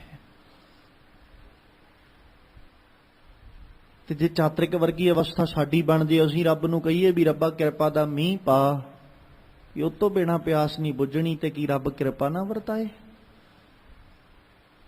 ਸਾਡੀ ਹਾਲਤ ਤੇ ਇਹ ਹੈ ਵੀ ਹੋ ਗਈ ਵਰਖਾ ਠੀਕ ਹੈ, ਨਾ ਹੋਈ ਅਸੀਂ ਬਾਹਰੋਂ ਜਾ ਕੇ ਪੀ ਲਾਂਗੇ। ਸਾਡੀ ਹਾਲਾਤ ਤੇ ਇਹ ਹੀ ਨੇ ਨਾ। ਚਾਹੀਦਾ ਤੇ ਇਹ ਸੀ ਵੀ ਜਿੱਦਾਂ ਦੇ ਮਰਜ਼ੀ ਹਾਲਾਤ ਬਣ ਜਾਂਦੇ, ਜਿੱਦਾਂ ਦੀ ਮਰਜ਼ੀ ਸਿਚੁਏਸ਼ਨ ਬਣ ਜਾਂਦੀ, ਜਿੱਦਾਂ ਦੇ ਮਰਜ਼ੀ ਸਾਰੇ ਪਾਸੇ ਹਾਲਾਤ ਬਣ ਜਾਂਦੇ, ਪਰ ਮੈਂ ਇੱਕ ਹੀ ਅਰਦਾਸ ਤੇ ਖੜੋਤਾ ਰਹਿੰਦਾ ਵੀ ਰੱਬਾ, ਜੇ ਮੈਂ ਆਪਣੀ ਜ਼ਿੰਦਗੀ ਵਿੱਚ ਸਕੂਨ ਲੈਣਾ ਤੇ ਫਿਰ ਆ ਤੇਰੇ ਅੱਗੇ ਖੜੋਤਾ, ਮਰਤੇ ਜਾਵਾਂਗਾ ਪਰ ਕਿਸੇ ਦੂਜੇ ਦਰ ਤੇ ਨਹੀਂ ਜਾਂਦਾ। ਫਿਰ ਤੇ ਸੀ ਰੱਬ ਅੱਗੇ ਸਾਡੀ ਅਰਜ਼ੋਈ। ਪਰ ਸਾਡੀ ਕੀ ਹਾਲਾਤ ਬਣ ਗਏ? ਰੱਬਾ ਤੂੰ ਨਹੀਂ ਦੇਣਾ ਤੇ ਮੈਂ ਜਾ ਕੇ ਹੋਰ ਦਰਵਾਜ਼ਾ ਖੜਕਾ ਲੈਣਾ ਵੀ ਤੂੰ ਸਾਫ਼ ਕਲੀਅਰ ਕਰ, ਦੇਣਾ ਕਿ ਨਹੀਂ ਦੇਣਾ। ਕੁਝ ਕੁ ਚਿਰ ਤੇ ਇੰਤਜ਼ਾਰ ਕੀਤਾ, ਜਦੋਂ ਨਾ ਮਿਲਿਆ ਤੇ ਆਪਾਂ ਚੁੱਕਿਆ ਸਾਰਾ ਕੁਝ ਤੇ ਚੁੱਕ ਕੇ ਦੂਜੇ ਦਰ ਤੇ ਜਾ ਕੇ ਦਰਵਾਜ਼ਾ ਖੜਕਾਉਣ ਲੱਗ ਗਏ। ਤੇ ਆਪ ਦੱਸੋ ਕੀ ਰੱਬ ਕਿਰਪਾ ਵਰਤਾਏਗਾ? ਇੱਥੇ ਤੇ ਹਾਲਾਤ ਇਹ ਨੇ। ਸਾਹਿਬ ਜੀ ਨੇ ਅੱਜ ਜ਼ਿਕਰ ਕੀਤਾ, ਕਹਿੰਦੇ ਸੰਤ ਸਹਾਈ ਪ੍ਰੇਮ ਗੇ ਕਰ ਕਿਰਪਾ ਦੀਆ ਮਿਲਾਏ। ਕਿਤੇ ਗੁਰੂ ਅੱਗੇ ਆ ਕੇ ਹੱਥ ਤੇ ਜੋੜ, ਗੁਰੂ ਅੱਗੇ ਆ ਕੇ ਕਹਿ ਦੇ ਸਹੀ, ਸੁਣ ਯਾਰ ਹਮਾਰੇ ਸੱਜਣ, ਮੈਂ ਬੇਨਤੀ ਕਰ ਰਿਹਾ ਵੀ ਤੂੰ ਸੁਣ ਮੇਰੀ, ਕੰਨ ਦੇ ਕੇ। ਯਾ ਕਰਜ ਗੁਫਤਮ ਪੇਸ਼ ਤੋਂ ਦਰਗੋਸ਼ ਕੁਨ ਕਰਤਾਰ, ਤੂੰ ਅਰਜ਼ੋਈ ਤੇ ਕਰ ਤੇ ਸਹੀ, ਉਹਦੇ ਅੱਗੇ ਅਰਜ਼ ਕਰ। ਵੇਖੋ ਨਾ, ਮੈਂ ਇਹ ਸ਼ਬਦ, ਹਾਲਾਂਕਿ ਇਹ ਸ਼ਬਦ ਵਿੱਚ ਸਤਿਗੁਰੂ ਨਾਨਕ ਪਾਤਸ਼ਾਹ ਨੇ ਮੌਤ ਦੀ ਗੱਲ ਕੀਤੀ। ਗੁਰੂ ਨਾਨਕ ਸਾਹਿਬ ਨੇ ਮੌਤ ਨੂੰ ਆਖਿਆ, ਮੌਤ ਨੂੰ ਚੇਤੇ ਕਰਦਿਆਂ ਹੋਇਆਂ ਅਕਾਲ ਪੁਰਖ ਅੱਗੇ ਇੱਕ ਅਰਜ਼ੋਈ ਕੀਤੀ ਵੀ ਰੱਬਾ ਮੇਰਾ ਸਹਾਰਾ ਤੂੰ ਹੀ ਹੈ, ਤੇਰੇ ਤੋਂ ਬਿਨਾਂ ਤੇ ਮੈਂ ਮਾਰਿਆ ਜਾਣਾ, ਮੌਤ ਨੇ ਮੈਨੂੰ ਵੀ ਲੈ ਜਾਣਾ। ਮੈਂ ਇਹ ਸਿਰਫ ਪੱਖ ਤਾਂ ਰੱਖ ਰਿਹਾ ਵੀ ਕਿੰਨਾ ਜ਼ਿਆਦਾ ਅਕਾਲ ਪੁਰਖ ਕਿਰਪਾਲੂ ਹੈ, ਜਿਨ੍ਹਾਂ ਨੇ ਹਿਰਦੇ ਕਰਕੇ ਆਪਣੇ ਮਨਾਂ 'ਚ ਪ੍ਰੇਮ ਭਰ ਲਿਆ। ਉਹਨਾਂ ਨੇ ਕਿੱਡੇ ਹੱਕ ਨਾਲ ਰੱਬ ਨੂੰ ਵੀ ਆਖਿਆ, ਰੱਬਾ ਮੈਂ ਅਰਜ਼ ਕਰਨ ਲੱਗਾ ਤੇ ਤੂੰ ਕੰਨ ਦੇ ਕੇ ਸੁਣ। ਵੀ ਕਿਤੇ ਇਹ ਨਾ ਹੋਵੇ ਵੀ ਮੈਂ ਅਰਜ਼ ਗੁਜ਼ਾਰਾਂ ਤੇ ਕੰਨ ਤੇਰੇ ਕਿਤੇ ਹੋਰ ਹੋਣ। ਤੂੰ ਮੇਰੀ ਅਰਜ਼ ਨੂੰ, ਮੇਰੀ ਅਰਦਾਸ ਨੂੰ, ਮੇਰੀ ਅਰਜ਼ੋਈ ਨੂੰ ਆਪਣਾ ਕੰਨ ਕਰਕੇ ਸੁਣ। ਕਿੱਡੇ ਹੱਕ ਨਾਲ ਆਖਿਆ ਜਾ ਰਿਹਾ। ਸਾਨੂੰ ਤੇ ਹੱਕ ਨਾਲ ਕਹਿਣਾ ਤੇ ਬੜੀ ਦੂਰ ਦੀ ਗੱਲ ਹੈ। ਅਸੀਂ ਤੇ ਜ਼ੁਬਾਨ ਕਰਕੇ ਆ ਕੇ ਇੱਕ ਵਾਰੀ ਆਖਿਆ, ਸੁਣ ਲਿਆ ਤਾਂ ਵੀ ਠੀਕ ਹੈ, ਨਾ ਸੁਣਿਆ ਤਾਂ ਵੀ ਕੋਈ ਨਹੀਂ। ਬਸ ਇੰਨਾ ਕੁ ਖਿਆਲ ਆਪਾਂ ਰੱਖ ਲਈਏ, ਆਪਣੇ ਮਨਾਂ 'ਚ ਇੰਨੀ ਕੁ ਵਿਚਾਰ ਪੱਕੀ ਕਰ ਲਈਏ ਕਿ ਜਿਸ ਦਿਨ ਰੱਬ ਦੇ ਦਰ ਤੇ ਸਾਡੀ ਅਰਜ਼ੋਈ ਪ੍ਰਵਾਨੀ ਜਾਏਗੀ ਨਾ, ਉਸ ਦਿਨ ਪ੍ਰਵਾਨੀ ਜਾਏਗੀ ਜਿਸ ਦਿਨ ਅਸੀਂ ਬਿਲਕੁਲ ਨਿਆਸਰੇ ਹੋ ਕੇ ਇਸ ਦਰ ਤੇ ਆ ਕੇ ਆਸਰਾ ਤੱਕਾਂਗੇ ਨਾ। ਬਾਕੀਆਂ ਦੀ ਆਸ ਛੱਡ ਕੇ ਇਸ ਦਰ ਤੇ ਆ ਕੇ ਆਸ ਰੱਖਾਂਗੇ, ਬਾਕੀ ਸਾਰੇ ਬਲ ਤਿਆਗ ਕੇ ਇਸ ਦਰ ਦਾ ਆ ਕੇ ਸਹਾਰਾ ਲਵਾਂਗੇ। ਉਦਣ ਜ਼ਰੂਰ ਰੱਬ ਅੱਗੇ ਅਰਦਾਸ ਵੀ ਪ੍ਰਵਾਨੀ ਜਾਏਗੀ, ਅਰਜ਼ੋਈ ਵੀ ਕਬੂਲ ਪੈ ਜਾਏਗੀ। ਤੇ ਮਾਲਕ ਜੀ ਨੇ ਸਵਾਲ ਰੱਖਿਆ ਸੀ ਨਾ, ਕਿਉਂ ਮਿਲੀ ਹੈ ਹਰ ਜਾਏ? ਤੇ ਸਤਿਗੁਰੂ ਫਿਰ ਜਵਾਬ ਵੀ ਆਪੇ ਹੀ ਦਿੰਦੇ ਹੋ, ਕਿਤੇ ਗੁਰੂ ਦਾ ਸਹਾਰਾ ਲੈ, ਕਿਉਂਕਿ ਉਹ ਗੁਰੂ ਹੀ ਹੈ ਜਿਹੜਾ ਸੰਤ ਸਹਾਈ ਪ੍ਰੇਮ ਕੇ ਕਰ ਕਿਰਪਾ ਦਿਆ ਮਿਲਾਏ, ਜਿਹੜਾ ਆਪ ਕਿਰਪਾ ਕਰਕੇ ਮਿਲਾ ਲੈਂਦਾ। ਤੈਨੂੰ ਕਿਸੇ ਹੋਰ ਅੱਗੇ ਅਰਜ਼ ਗੁਜ਼ਾਰਨ ਦੀ ਲੋੜ ਨਹੀਂ। ਜੇ ਆਪਣੀ ਅਰਜ਼ ਗੁਜ਼ਾਰਨੀ ਹੈ, ਆਪਣੀ ਬੇਨਤੀ ਕਰਨੀ, ਤੇ ਫਿਰ ਗੁਰੂ ਅੱਗੇ ਆ ਕੇ ਆਪਣੀ ਅਰਜ਼ੋਈ ਕਰ। ਸੰਤ ਸਹਾਈ ਪ੍ਰੇਮ ਕੇ ਹਉ ਤਿਨ ਕੈ ਲਾਗਾ ਪਾਏ। ਵਿਣ ਪ੍ਰਭ ਕਿਉ ਸੁਖ ਪਾਈਐ ਦੂਜੀ ਨਾਹੀ ਜਾਏ। ਫਿਰ ਸਤਿਗੁਰੂ ਕਹਿੰਦੇ, ਵਿਣ ਪ੍ਰਭ ਕਿਉਂ ਸੁਖ ਪਾਈਐ ਦੂਜੀ ਨਾਹੀ ਜਾਏ। ਹੈ ਹੀ ਨਹੀਂ ਕੋਈ ਦੂਜੀ ਥਾਂ ਜਿੱਥੋਂ ਸੁੱਖ ਮਿਲ ਸਕਦਾ ਹੋਵੇ। ਗੁਰੂ ਤੇਗ ਬਹਾਦਰ ਸਾਹਿਬ ਕੀ ਆਖਦੇ, ਕਹਿੰਦੇ ਜੋ ਸੁਖ ਕੋ ਚਾਹੇ ਸਦਾ। ਉਹਨਾਂ ਨੇ ਕੋਈ ਲੁਕ ਲਕਾ ਨਹੀਂ ਰੱਖਿਆ। ਸੱਜਣਾ ਸੁਖ ਲੋਚਦਾ, ਮਨੁੱਖ ਨੇ ਵੀ ਆਖਿਆ ਜੀ ਲੋਚਦਾ। ਜੋ ਅਸੀਂ ਕਵਾਂਗੇ ਉਹ ਕਰੇਗਾ। ਤੇ ਗੁਰੂ ਤੇਗ ਬਹਾਦਰ ਸਾਹਿਬ ਨੇ ਆਖਿਆ, ਜੇ ਸੁਖ ਚਾਹੁੰਦਾ ਤੇ ਫਿਰ ਸ਼ਰਨ ਰਾਮ ਕੀ ਲੈ। ਗੁਰੂ ਤੇਗ ਬਹਾਦਰ ਸਾਹਿਬ ਨੇ ਤੇ ਦੱਸਤਾ ਵੀ ਆਹ ਕੰਮ ਕਰ ਲਾ, ਸੁੱਖ ਮਿਲ ਜਾਣਗੇ। ਹੁਣ ਨਿਰਭਰ ਤੇ ਸਾਡੇ ਤੇ ਕਰਦਾ ਨਾ ਵੀ ਅਸੀਂ ਸੁੱਖ ਲੈਣਾ ਕਿ ਨਹੀਂ ਲੈਣਾ। ਸਤਿਗੁਰੂ ਜੀ ਨੇ ਆਖਤਾ, ਕਹਿੰਦੇ ਜੇ ਸੁੱਖ ਚਾਹੁੰਦਾ ਤੇ ਇਹ ਖਿਆਲ ਕਰ ਲਾ ਭਾਈ, ਜੈ ਤਨ ਬਾਣੀ ਵਿਸਰ ਜਾਏ, ਜਿਉਂ ਪੱਕਾ ਰੋਗੀ ਵਿਲ ਲਾਏ। ਹੁਣ ਤੂੰ ਆਪਣੇ ਉੱਤੇ ਵੇਖ, ਆਪਣੇ ਹਿਰਦੇ 'ਚ ਝਾਤ ਮਾਰ ਕੇ ਵੇਖ ਲਾ। ਪਰਮੇਸ਼ਰ ਤੇ ਭੁੱਲਿਆ ਵਿਆਪਣ ਸਭੇ ਰੋਗ, ਬੇਮੁਖ ਹੋਏ ਰਾਮ ਤੇ ਲੱਗਣ ਜਨਮ ਵਿਜੋਗ। ਤੂੰ ਝਾਤ ਮਾਰ ਕੇ ਵੇਖ, ਸੁਖੀ ਹੈ? ਸੁਖ ਲੋਚਦਾ। ਵੇਖੋ ਸੰਸਾਰ ਨੇ ਜਿਨ੍ਹਾਂ ਪਦਾਰਥਾਂ ਨੂੰ ਸੁਖ ਵਾਲੇ ਮੰਨਿਆ ਨਾ, ਬਾਬੇ ਨਾਨਕ ਨੇ ਉਹਨਾਂ ਨੂੰ ਵੀ ਕੰਡੈਮ ਕਰਤਾ। ਇਹ ਨਹੀਂ ਆਖਿਆ ਰੱਬ ਨੂੰ ਵੀ ਰੱਬਾ ਦੇ ਨਾ, ਦੇ ਪਦਾਰਥ ਸਾਰੇ ਦੇ, ਜਿੰਨੇ ਸੰਸਾਰ ਵਿੱਚ ਹੁੰਦੇ ਨੇ ਮੈਨੂੰ ਸਾਰੇ ਹੀ ਦੇ। ਤੇ ਦੇਵੀ ਵੀ ਇੰਨੇ ਕਿ ਵੀ ਇੰਤਹਾ ਹੋ ਜਾਏ ਪਦਾਰਥਾਂ ਵਾਲੀ, ਲੋਕ ਵੇਖ ਕੇ ਹੈਰਾਨ ਹੋ ਜਾਣ, ਇੰਨੇ ਪਦਾਰਥ। ਪਰ ਇੱਕ ਅਰਜ਼ ਮੇਰੀ ਨਾਲ ਜ਼ਰੂਰ ਪ੍ਰਵਾਨ ਦਾ ਚੱਲੀ, ਜਿੰਨੇ ਪਦਾਰਥ ਦੇਵੇਂ ਉਹਦੇ ਨਾਲ ਨਾਲ ਉਨੀ ਵਾਰੀ ਆਪਣੀ ਯਾਦ ਵੀ ਦੇਵੀਂ। ਨਹੀਂ ਮੈਨੂੰ ਪਦਾਰਥ ਵੀ ਨਹੀਂ ਚਾਹੀਦੇ। ਪੜੋ ਗੁਰੂ ਨਾਨਕ ਸਾਹਿਬ ਨੂੰ, ਮੋਤੀ ਤਾਂ ਮੰਦਰ ਊਸਰੈ ਰਤਨੀ ਤਾਂ ਹੋਹੇ ਜੜਾਓ, ਕਸਤੂਰ ਕੁੰਗੂ ਅਗਰ ਚੰਦਨ ਲੀਪ ਆਵੇ ਚਾਓ, ਮਤ ਦੇਖ ਭੂਲਾਂ ਵੀਸਰੈ ਤੇਰਾ ਚਿਤ ਨਾ ਆਵੇ ਨਾਉ। ਹਰ ਬਿਨ ਜੀਓ ਜਲ ਬਲ ਜਾਓ, ਮੈਂ ਆਪਣਾ ਗੁਰ ਪੂਛ ਦੇਖਿਆ ਅਵਰ ਨਾਹੀ ਥਾਉ। ਬਿਨ ਪ੍ਰਭ ਕਿਉਂ ਸੁਖ ਪਾਈਐ ਦੂਜੀ ਨਾਹੀ ਜਾਏ। ਕਿਵੇਂ ਸੁੱਖ ਮਿਲ ਜੇ? ਮੈਂ ਆਪਣਾ ਗੁਰ ਪੂਛ ਦੇਖਿਆ, ਕਹਿੰਦੇ ਮੈਂ ਪੁੱਛ ਕੇ ਵੇਖਿਆ ਆਪਣੇ ਗੁਰੂ।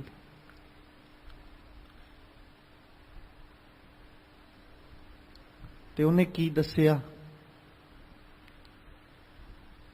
ਹਰ ਬਿਨ ਜੀਓ ਜਲ ਬਲ ਜਾਓ, ਮੈਂ ਆਪਣਾ ਗੁਰ ਪੂਛ ਦੇਖਿਆ ਅਵਰ ਨਾਹੀ ਥਾਉ। ਉਹਨੇ ਆ ਹੀ ਦੱਸਿਆ, ਸੱਜਣਾ ਕੋਈ ਦੂਜੀ ਥਾਂ ਨਹੀਂ ਹੈ। ਫਿਰ ਵੇਖੋ ਨਾ, ਸਾਰਾ ਸ਼ਬਦ ਕਿਤੇ ਪੜੋ, 4 ਪਦਿਆਂ ਦੇ ਵਿੱਚ ਮਾਲਕ ਪਾਤਸ਼ਾਹ ਨੇ ਬਾ ਕਮਾਲ ਇੰਤਹਾ ਕੀਤੀ ਸਤਿਗੁਰੂ ਜੀ ਨੇ। ਸਿੱਧ ਹੋਵਾਂ ਸਿੱਧ ਲਾਈ, ਰਿੱਧ ਆਖਾਂ ਆਓ, ਗੁਪਤ ਪ੍ਰਗਟ ਹੋਏ ਬੈਸਾ ਲੋਕ ਰਾਖੈ ਭਾਓ, ਮਤ ਦੇਖ ਭੂਲਾਂ ਵੀਸਰੈ ਤੇਰਾ ਚਿਤ ਨਾ ਆਵੈ ਨਾ। ਸੁਲਤਾਨ ਹੋਵਾਂ ਮੇਲ ਲਸ਼ਕਰ ਤਖਤ ਰਾਖਾਂ ਪਾਉ, ਹੁਕਮ ਹਾਸਲ ਕਰੀ ਬੈਠਾ ਨਾਨਕਾ ਸਭ ਵਾਓ, ਮਤ ਦੇਖ ਭੂਲਾਂ ਵੀਸਰੈ ਤੇਰਾ ਚਿਤ ਨਾ ਆਵੈ ਨਾਉ। ਵੇਖੋ ਕੋਈ ਸੰਸਾਰਕ ਪਦਾਰਥ ਨਹੀਂ ਜਿਹੜਾ ਨਾ ਗਿਣਿਆ ਹੋਵੇ। ਅਮੀਰੀ ਉਹ ਵੀ ਗਿਣ ਲਈ, ਰਿੱਧੀਆਂ ਸਿੱਧੀਆਂ ਦੀਆਂ ਤਾਕਤਾਂ ਉਹ ਵੀ ਗਿਣ ਲਈਆਂ, ਬਾਦਸ਼ਾਹੀ ਸੰਸਾਰ ਦੀ ਉਹ ਵੀ ਗਿਣ ਲਈ ਵੀ ਬਾਕੀ ਸਾਰੇ ਬਾਦਸ਼ਾਹ ਮੇਰੇ ਥੱਲੇ ਹੋਣ, ਮੈਂ ਸਾਰਿਆਂ ਤੋਂ ਸਿਰ ਮੌਰ ਹੋਵਾਂ। ਤਖਤ ਮੈਂ ਆਪਣੇ ਪੈਰਾਂ ਦੇ ਹੇਠਾਂ ਰੱਖਾਂ, ਐਡੀ ਕੁ ਵੱਡੀ ਬਾਦਸ਼ਾਹੀ ਮੇਰੇ ਕੋਲ ਹੋਵੇ। ਪਰ ਇਹਨਾਂ ਸਾਰੇ ਪਦਾਰਥਾਂ ਨੂੰ ਮੈਂ ਤੇਰੇ ਕੋਲੋਂ ਲੈਣਾ, ਤੂੰ ਮੈਨੂੰ ਦੇ ਵੀ ਰਿਹਾ, ਪਰ ਨਾਲ ਤੇਰੇ ਅੱਗੇ ਅਰਜ਼ ਮੈਂ ਇਹ ਵੀ ਗੁਜ਼ਾਰਦਾ ਵੀ ਆ ਪਦਾਰਥ ਜਿੰਨੇ ਵੱਧ ਕੇ ਦੇ ਰਿਹਾ ਨਾ, ਕਿਰਪਾ ਕਰੀ ਆਪਣਾ ਨਾਮ ਉਦੋਂ ਜ਼ਿਆਦਾ ਦੇਂਦਾ ਰਹੀਂ, ਕਿਤੇ ਆ ਸਾਰੇ ਦੇ ਸਾਰੇ ਪਦਾਰਥ ਮੇਰੇ ਲਈ ਦੁੱਖਾਂ ਦਾ ਕਾਰਨ ਨਾ ਬਣ ਜਾਣ। ਆ ਪਦਾਰਥ ਜੇ ਮੈਂ ਸੁੱਖਾਂ ਲਈ ਮੰਗੇ ਤੇ ਮੈਨੂੰ ਸੁੱਖ ਹੀ ਦੇਣ, ਮੈਂ ਦੁੱਖ ਨਹੀਂ ਲੈਣਾ ਚਾਹੁੰਦਾ।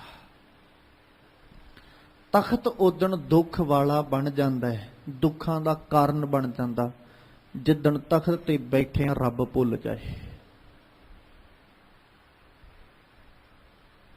ਉਸ ਦਿਨ ਸਾਡੇ ਘਰ, ਸਾਡੇ ਮਹੱਲ, ਮੋਤੀ ਤੇ ਮੰਦਰ ਜਿਹੜੇ ਬਣਾਏ ਨਾ ਅਸੀਂ, ਵੱਡੇ ਵੱਡੇ ਮਹਿਲ ਤਿਆਰ ਕੀਤੇ, ਉਹ ਸਾਰੇ ਦੁੱਖਾਂ ਦਾ ਟਿਕਾਣਾ ਬਣ ਜਾਂਦੇ ਜਿਸ ਦਿਨ ਉਹਨਾਂ 'ਚ ਬੈਠਿਆਂ ਰੱਬ ਦੀ ਯਾਦ ਭੁੱਲ ਜਾਂਦੀ ਹੈ। ਇਸੇ ਕਰਕੇ ਤੇ ਬਾਬੇ ਨਾਨਕ ਨੇ ਸਾਫ਼ ਸ਼ੁਰੂਆਤ ਹੀ ਇੱਥੋਂ ਕੀਤੀ ਨਾ, ਗੁਰੂ ਗ੍ਰੰਥ ਸਾਹਿਬ ਪਾਤਸ਼ਾਹ ਜੀ ਦੀ ਬਾਣੀ ਸ੍ਰੀ ਰਾਗ ਆਰੰਭਿਆ ਤੇ ਸ੍ਰੀ ਰਾਗ ਦੀ ਆਰੰਭਤਾ 'ਚ ਹੀ ਬਾਬੇ ਨੇ ਆਖਿਆ ਵੀ ਮੈਂ ਤੇ ਸ਼ੁਰੂਆਤ ਇੱਥੋਂ ਕਰਦਾ, ਰੱਬਾ ਤੇਰੀ ਯਾਦ ਮੈਨੂੰ ਕਦੇ ਵਿਸਰੇ ਨਾ, ਕਿਉਂਕਿ ਤੇਰੇ ਤੋਂ ਬਿਨਾਂ ਤੇ ਦੂਜਾ ਥਾਂ ਹੀ ਕੋਈ ਨਹੀਂ ਜਿਹਦੇ ਅੱਗੇ ਜਾ ਕੇ ਅਸੀਂ ਬੇਨਤੀ ਕਰ ਸਕੀਏ, ਜਿਹਦੇ ਅੱਗੇ ਜਾ ਕੇ ਅਸੀਂ ਅਰਜ਼ ਗੁਜ਼ਾਰ ਸਕੀਏ, ਜਿੱਥੋਂ ਜਾ ਕੇ ਅਸੀਂ ਸੁੱਖ ਲੱਭ ਸਕੀਏ। ਸੁੱਖ ਤੇ ਹੈ ਪਰ ਹੈ ਸਾਰੇ ਤੇਰੇ ਕੋਲ ਹੀ। ਜੇ ਅਸੀਂ ਸੰਸਾਰਕ ਪਦਾਰਥਾਂ ਦੇ ਸੁੱਖ ਮੰਨਣੇ ਉਹ ਵੀ ਤੇਰੇ ਕੋਲੋਂ ਮਿਲਣੇ, ਤੇ ਜੇ ਸੰਸਾਰਕ ਪਦਾਰਥਾਂ ਦੇ ਨਾਲ ਨਾਲ ਅਧਿਆਤਮਿਕ ਸੁੱਖ ਮੰਨਣਾ ਤੇ ਉਹ ਵੀ ਤੇਰੇ ਕੋਲੋਂ ਮਿਲਣਾ। ਤੇ ਜੇ ਕਿਤੇ ਤੇਰੀ ਯਾਦ ਹਿਰਦੇ 'ਚ ਵਸ ਜਾਏ ਫਿਰ ਸੰਸਾਰਕ ਸੁੱਖ ਵੀ ਮਿਲ ਜਾਣਗੇ ਤੇ ਅਧਿਆਤਮਿਕ ਸੁੱਖ ਵੀ ਮਿਲ ਜਾਏਗਾ। ਤੇਰੇ ਤੋਂ ਬਿਨਾ ਕੋਈ ਦੂਜੀ ਥਾਂ ਨਹੀਂ ਜਿੱਥੇ ਜਾ ਕੇ ਅਸੀਂ ਸੁੱਖਾਂ ਦੀ ਮੰਗ ਕਰ ਸਕੀਏ। ਜਿਨਹੀ ਚਾਖਿਆ ਪ੍ਰੇਮ ਰਸ, ਸੇ ਤ੍ਰਿਪਤ ਰਹੇ ਆਗਾਏ। ਜਿਨ੍ਹਾਂ ਨੇ ਪ੍ਰੇਮ ਦਾ ਰਸ ਚੱਖ ਲਿਆ ਉਹ ਤੇ ਆਖਦੇ ਨੇ ਜੋ ਤੋ ਪ੍ਰੇਮ ਖੇਲਣ ਕਾ ਚਾਓ, ਸਿਰ ਧਰ ਤਲੀ ਗਲੀ ਮੇਰੀ ਆਓ। ਇਤ ਮਾਰਗ ਪੈਰ ਤਰੀਜੈ, ਸਿਰ ਦੀਜੈ ਕਾਣ ਨਾ ਕੀਜੈ। ਮੈਂ ਉਸ ਮਾਰਗ ਤੇ ਤੁਰਿਆ ਜਿਸ ਮਾਰਗ ਦੇ ਉੱਤੇ ਮੈਨੂੰ ਸਿਰਫ ਪ੍ਰੇਮ ਤੇ ਪਿਆਰ ਨਜ਼ਰ ਆ ਰਿਹਾ, ਬਾਕੀ ਕੁਝ ਨਹੀਂ ਦਿਸ ਰਿਹਾ। ਆ ਪ੍ਰੇਮ ਦਾ ਮਾਰਗ ਹੀ ਹੈ। ਜਿਨ੍ਹਾਂ ਨੇ ਪ੍ਰੇਮ ਦਾ ਰਸ ਚੱਖਿਆ ਉਹੀ ਕਹਿ ਸਕਦੇ ਕਰਵਤ ਭਲਾ ਨਾ ਕਰਵਟ ਤੇਰੀ, ਲਾਗ ਗਲੇ ਸੁਣ ਬਿਨਤੀ ਮੇਰੀ। ਉਹੀ ਆਖ ਸਕਦਾ ਹੈ ਨਾ, ਹਉ ਵਾਰੀ ਮੁਖ ਫੇਰ ਪਿਆਰੇ, ਕਰਵਟ ਦੇ ਮੂਕੋ ਕਾਹੇ ਕੋ ਮਾਰੇ। ਪ੍ਰੇਮ ਹੈ, ਕਿੰਨਾ ਪਿਆਰ ਹੈ ਵੀ ਮੈਂ ਤੇਰੀ ਪਿੱਠ ਵੀ ਨਹੀਂ ਵੇਖ ਸਕਦਾ, ਬਸ ਇੱਕ ਚਿਹਰਾ ਵੇਖਣਾ ਚਾਹੁੰਦਾ। ਤੇਰੇ ਤੋਂ ਦੂਰ ਜਾਣਾ ਤੇ ਬੜੀ ਦੂਰ ਦੀ ਗੱਲ ਹੈ, ਉਹ ਬਾਤ ਹੀ ਅਲੱਗ ਹੈ। ਮੈਂ ਤੇ ਤੇਰਾ ਜੇ ਤੂੰ ਮੇਰੇ ਵੱਲ ਇੱਕ ਪਲ ਮੁਖ ਘੁਮਾ ਕੇ ਵੀ ਮੇਰੇ ਤੋਂ ਖੜੋ ਜਾਏ ਨਾ, ਮੇਰੇ ਤੋਂ ਤੇ ਉਹ ਵੀ ਨਹੀਂ ਸਿਆ ਜਾਣਾ। ਉਹਦੇ ਬਦਲੇ ਮੈਂ ਸਿਰ ਆਪਣਾ ਆਰੇ ਨਾਲ ਚਿਰਵਾਉਣ ਲਈ ਤਿਆਰ ਹਾਂ। ਵੀ ਜੇ ਕੋਈ ਆਖੇ ਨਾ ਵੀ ਆ ਵੇਖ ਹੁਣ ਤੇਰਾ ਪ੍ਰੀਤਮ ਤੇਰੇ ਵੱਲ ਪਿੱਠ ਕਰਨ ਲੱਗਿਆ, ਜੇ ਤੂੰ ਇਹਦੀ ਪਿੱਠ ਨੂੰ ਰੋਕਣਾ ਚਾਹੁੰਦਾ ਵੀ ਇਹ ਤੇਰੇ ਵੱਲ ਆਪਣਾ ਮੁਖ ਰੱਖੇ ਤੇ ਤੈਨੂੰ ਆਪਣਾ ਆਪਾ ਚਿਰਵਾਉਣਾ ਪਏਗਾ, ਤੇ ਮੈਂ ਇੱਕ ਪਲ ਵੀ ਨਾ ਲਾਵਾਂ ਆਪਣੇ ਉੱਤੇ ਆਰਾ ਚਲਵਾਉਣ ਲਈ। ਆ ਜੇ ਪ੍ਰੇਮ ਦੀ ਖਿੱਚ। ਜਿਨ੍ਹਾਂ ਨੇ ਪ੍ਰੇਮ ਦਾ ਰਸ ਚਖਿਆ, ਜਿੰਨੀ ਚਾਖਿਆ ਪ੍ਰੇਮ ਰਸ, ਸੇ ਤ੍ਰਿਪਤ ਰਹੇ ਆਗਾਏ। ਧੰਨ ਗੁਰੂ ਅਮਰਦਾਸ ਪਾਤਸ਼ਾਹ। ਇਹ ਰਸਨਾ ਤੂੰ ਅਨਰਸ ਰਾਜ ਰਹੀ, ਤੇਰੀ ਪਿਆਸ ਨਾ ਜਾਏ। ਤੂੰ ਕਦੇ ਤ੍ਰਿਪਤ ਹੋ ਹੀ ਨਹੀਂ ਸਕਦੀ ਕਿਉਂਕਿ ਤੂੰ ਰਸ ਹੀ ਹੋਰ ਚਖੀ ਜਾਨੀ ਹੈ। ਪਿਆਸ ਨਾ ਜਾਏ ਹੋਰਤ ਕਿਤੈ, ਜਿੱਤਰ ਹਰ ਰਸ ਪੱਲੇ ਨਾ ਪਾਏ। ਹਰ ਰਸ ਪਾਏ ਪੱਲੇ ਪੀਏ, ਹਰ ਰਸ ਬਹੁੜ ਨਾ ਤ੍ਰਿਸ਼ਨਾ ਲਾਗੇ ਆਏ। ਆ ਜੇ ਤ੍ਰਿਪਤੀ, ਜਿੱਥੇ ਆ ਕੇ ਮੁੜ ਕੇ ਦੂਜਾ ਕੋਈ ਰਸ ਲਾਗੇ ਵੀ ਨਹੀਂ ਆਉਂਦਾ, ਜਿੱਥੇ ਕੋਈ ਦੂਜੀਆਂ ਲਾਲਸਾਵਾਂ ਬਚ ਹੀ ਨਹੀਂ ਜਾਂਦੀਆਂ, ਇੱਥੇ ਆ ਕੇ ਰਸਨਾ ਤ੍ਰਿਪਤ ਹੋ ਗਈ। ਕਿਉਂਕਿ ਰਸਨਾ ਨੇ ਪ੍ਰੇਮ ਦੇ ਰਸ ਨੂੰ ਚੱਖ ਲਿਆ, ਰਸਨਾ ਨੇ ਰੱਬ ਦੇ ਨਾਮ ਨੂੰ ਚੱਖ ਲਿਆ। ਤੇ ਜਿਸ ਰਸਨਾ ਨੇ ਰੱਬ ਦੇ ਰਸ ਨੂੰ ਚੱਖ ਲਿਆ ਨਾ, ਉਹ ਰਸਨਾ ਧਨ ਹੋ ਗਈ, ਉਹ ਰਸਨਾ ਸਤਿਕਾਰਯੋਗ ਬਣ ਗਈ, ਉਹ ਰਸਨਾ ਪੂਜਣਯੋਗ ਬਣ ਗਈ। ਤੇ ਜਿਹੜੀ ਰਸਨਾ ਰੱਬ ਦਾ ਰਸ ਨਾ ਚੱਖ ਸਕੀ, ਮਾਲਕ ਕਹਿੰਦੇ ਰਸਨਾ ਜਪੈ ਨਾ ਨਾਮ ਤਿਲ ਤਿਲ ਕਰ ਕੱਟੀਐ ਸੱਜਣਾ, ਜ਼ੁਬਾਨ ਕੀ ਕਰਨੀ ਉਹ ਜਿਹੜੀ ਰੱਬ ਨੂੰ ਹੀ ਨਾ ਜਪੇ, ਰੱਬ ਦੀ ਆਰਾਧਨਾ ਨਾ ਕਰੇ। ਕਿਉਂਕਿ ਜ਼ੁਬਾਨ ਮਿਲੀ ਤੇ ਇਸੇ ਕੰਮ ਨੂੰ ਸੀ, ਤੂੰ ਵਰਤ ਹੋਰ ਕੰਮਾਂ ਲਈ ਲਈ। ਜੇ ਕਿਤੇ ਸਰੀਰਕ ਤੌਰ ਤੇ ਵੀ ਗੱਲ ਕਰਾਂਗੇ ਨਾ ਆਪਾਂ, ਤੇ ਸਾਡੀ ਜ਼ੁਬਾਨ 'ਚ ਰੱਬ ਨੇ ਜਿਹੜੀ ਸਮਰੱਥਾ ਪਾਈ ਨਾ, ਇੰਨੀ ਸਮਰੱਥਾ ਪਾਈ ਵੀ ਜੇ 1 ਲੱਖ ਪਦਾਰਥਾਂ ਨੂੰ ਵੀ ਚੱਖ ਲਏ ਨਾ, 1 ਲੱਖ ਪਦਾਰਥਾਂ ਨੂੰ ਵੀ, ਤੇ ਇਹ ਕੱਲੇ ਕੱਲੇ ਦੇ ਸਵਾਦ ਵਿੱਚ ਡਿਫਰੈਂਸ ਦੱਸ ਸਕਦੀ ਹੈ, 1 ਲੱਖ ਪਦਾਰਥਾਂ ਨੂੰ ਵੀ ਦੱਸ ਕੇ। ਪਰ ਤ੍ਰਿਪਤੀ ਇੱਥੇ ਆ ਕੇ ਹੀ ਹੁੰਦੀ ਹੈ, ਜਿੰਨਾ ਚਿਰ ਇਹਨੂੰ ਹਰ ਰਸ ਮਿਲ ਗਿਆ ਉਦੋਂ ਤ੍ਰਿਪਤੀ, ਤੇ ਜੇ ਨਾ ਮਿਲਿਆ ਫਿਰ ਇਹ ਤ੍ਰਿਪਤ ਨਹੀਂ ਹੁੰਦੀ। ਲੱਖ ਛੱਡ ਕੇ ਭਾਵੇਂ ਕਰੋੜਾਂ ਪਦਾਰਥਾਂ ਨੂੰ ਚੱਖਦੀ ਫਿਰੇ, ਤ੍ਰਿਪਤੀ ਉਦੋਂ ਹੀ ਹੈ ਜਿਨੀ ਚਾਖਿਆ ਪ੍ਰੇਮ ਰਸ, ਸੇ ਤ੍ਰਿਪਤ ਰਹੇ ਆਘਾਏ। ਆਪ ਤਿਆਗ ਬਿਨਤੀ ਕਰਹਿ, ਲੇਹ ਪ੍ਰਭੂ ਲੜ ਲਾਏ।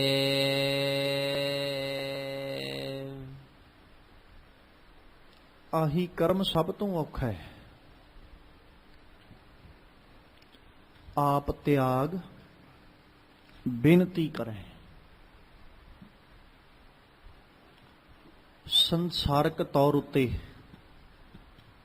ਅਸੀਂ ਤਿਆਰ ਹਾਂ ਆਪਣੀ ਹਸਤੀ ਨੂੰ ਮਿਟਾ ਕੇ ਦੂਜੇ ਅੱਗੇ ਪੁਕਾਰ ਕਰਨ ਲਈ, ਕਰਦੇ ਵੀ ਹਾਂ। ਸੰਸਾਰਕ ਤੌਰ ਉੱਤੇ ਆਪਣੀ ਹਸਤੀ ਛੱਡ ਕੇ ਦੂਜੇ ਅੱਗੇ ਪੁਕਾਰ ਕਰਨੀ ਪੈ ਜੇ ਤੇ ਅਸੀਂ ਕਰ ਵੀ ਲੈਨੇ ਹਾਂ। ਪਰ ਕਦੇ ਰੱਬ ਅੱਗੇ ਆਪਣੀ ਹਸਤੀ ਮਿਟਾ ਕੇ ਅਸੀਂ ਪੁਕਾਰ ਨਹੀਂ ਕੀਤੀ। ਵੇਖੋ ਹਾਲਾਤ ਸਾਡੇ, ਅਸੀਂ ਤੇ ਰੱਬ ਨੂੰ ਵੀ ਦੱਸਦੇ ਆ ਕੇ ਵੀ ਮੈਂ ਫਲਾਣਾ ਸਿੰਘ ਬੋਲਦਾ, ਕਿ ਰੱਬ ਜਾਣਦਾ ਨਹੀਂ?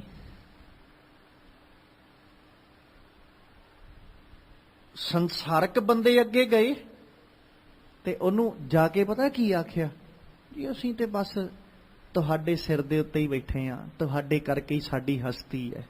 ਰੱਬ ਅੱਗੇ ਆ ਕੇ ਕਿਉਂ ਨਾ ਅਸੀਂ ਇਹ ਗੱਲ ਕਹਿ ਸਕੇ ਵੀ ਰੱਬਾ ਤੇਰੇ ਕਰਕੇ ਸਾਡੀ ਹਸਤੀ ਹੈ। ਸੰਸਾਰਕ ਤੌਰ ਤੇ ਕਿਸੇ ਅਹੁਦੇਦਾਰ ਕੋਲ ਜਾ ਕੇ ਅਸੀਂ ਆਪਣੀ ਹਸਤੀ ਖਤਮ ਕਰ ਲਈ, ਉਹਨੂੰ ਤੇ ਜਾ ਕੇ ਇਹੀ ਕਿਹਾ ਨਾ ਜੀ ਤੁਸੀਂ ਕਿਰਪਾ ਕਰਦੇ ਹੋ ਤੇ ਸਾਡਾ ਆ ਕਾਰਜ ਚੱਲ ਰਿਹਾ।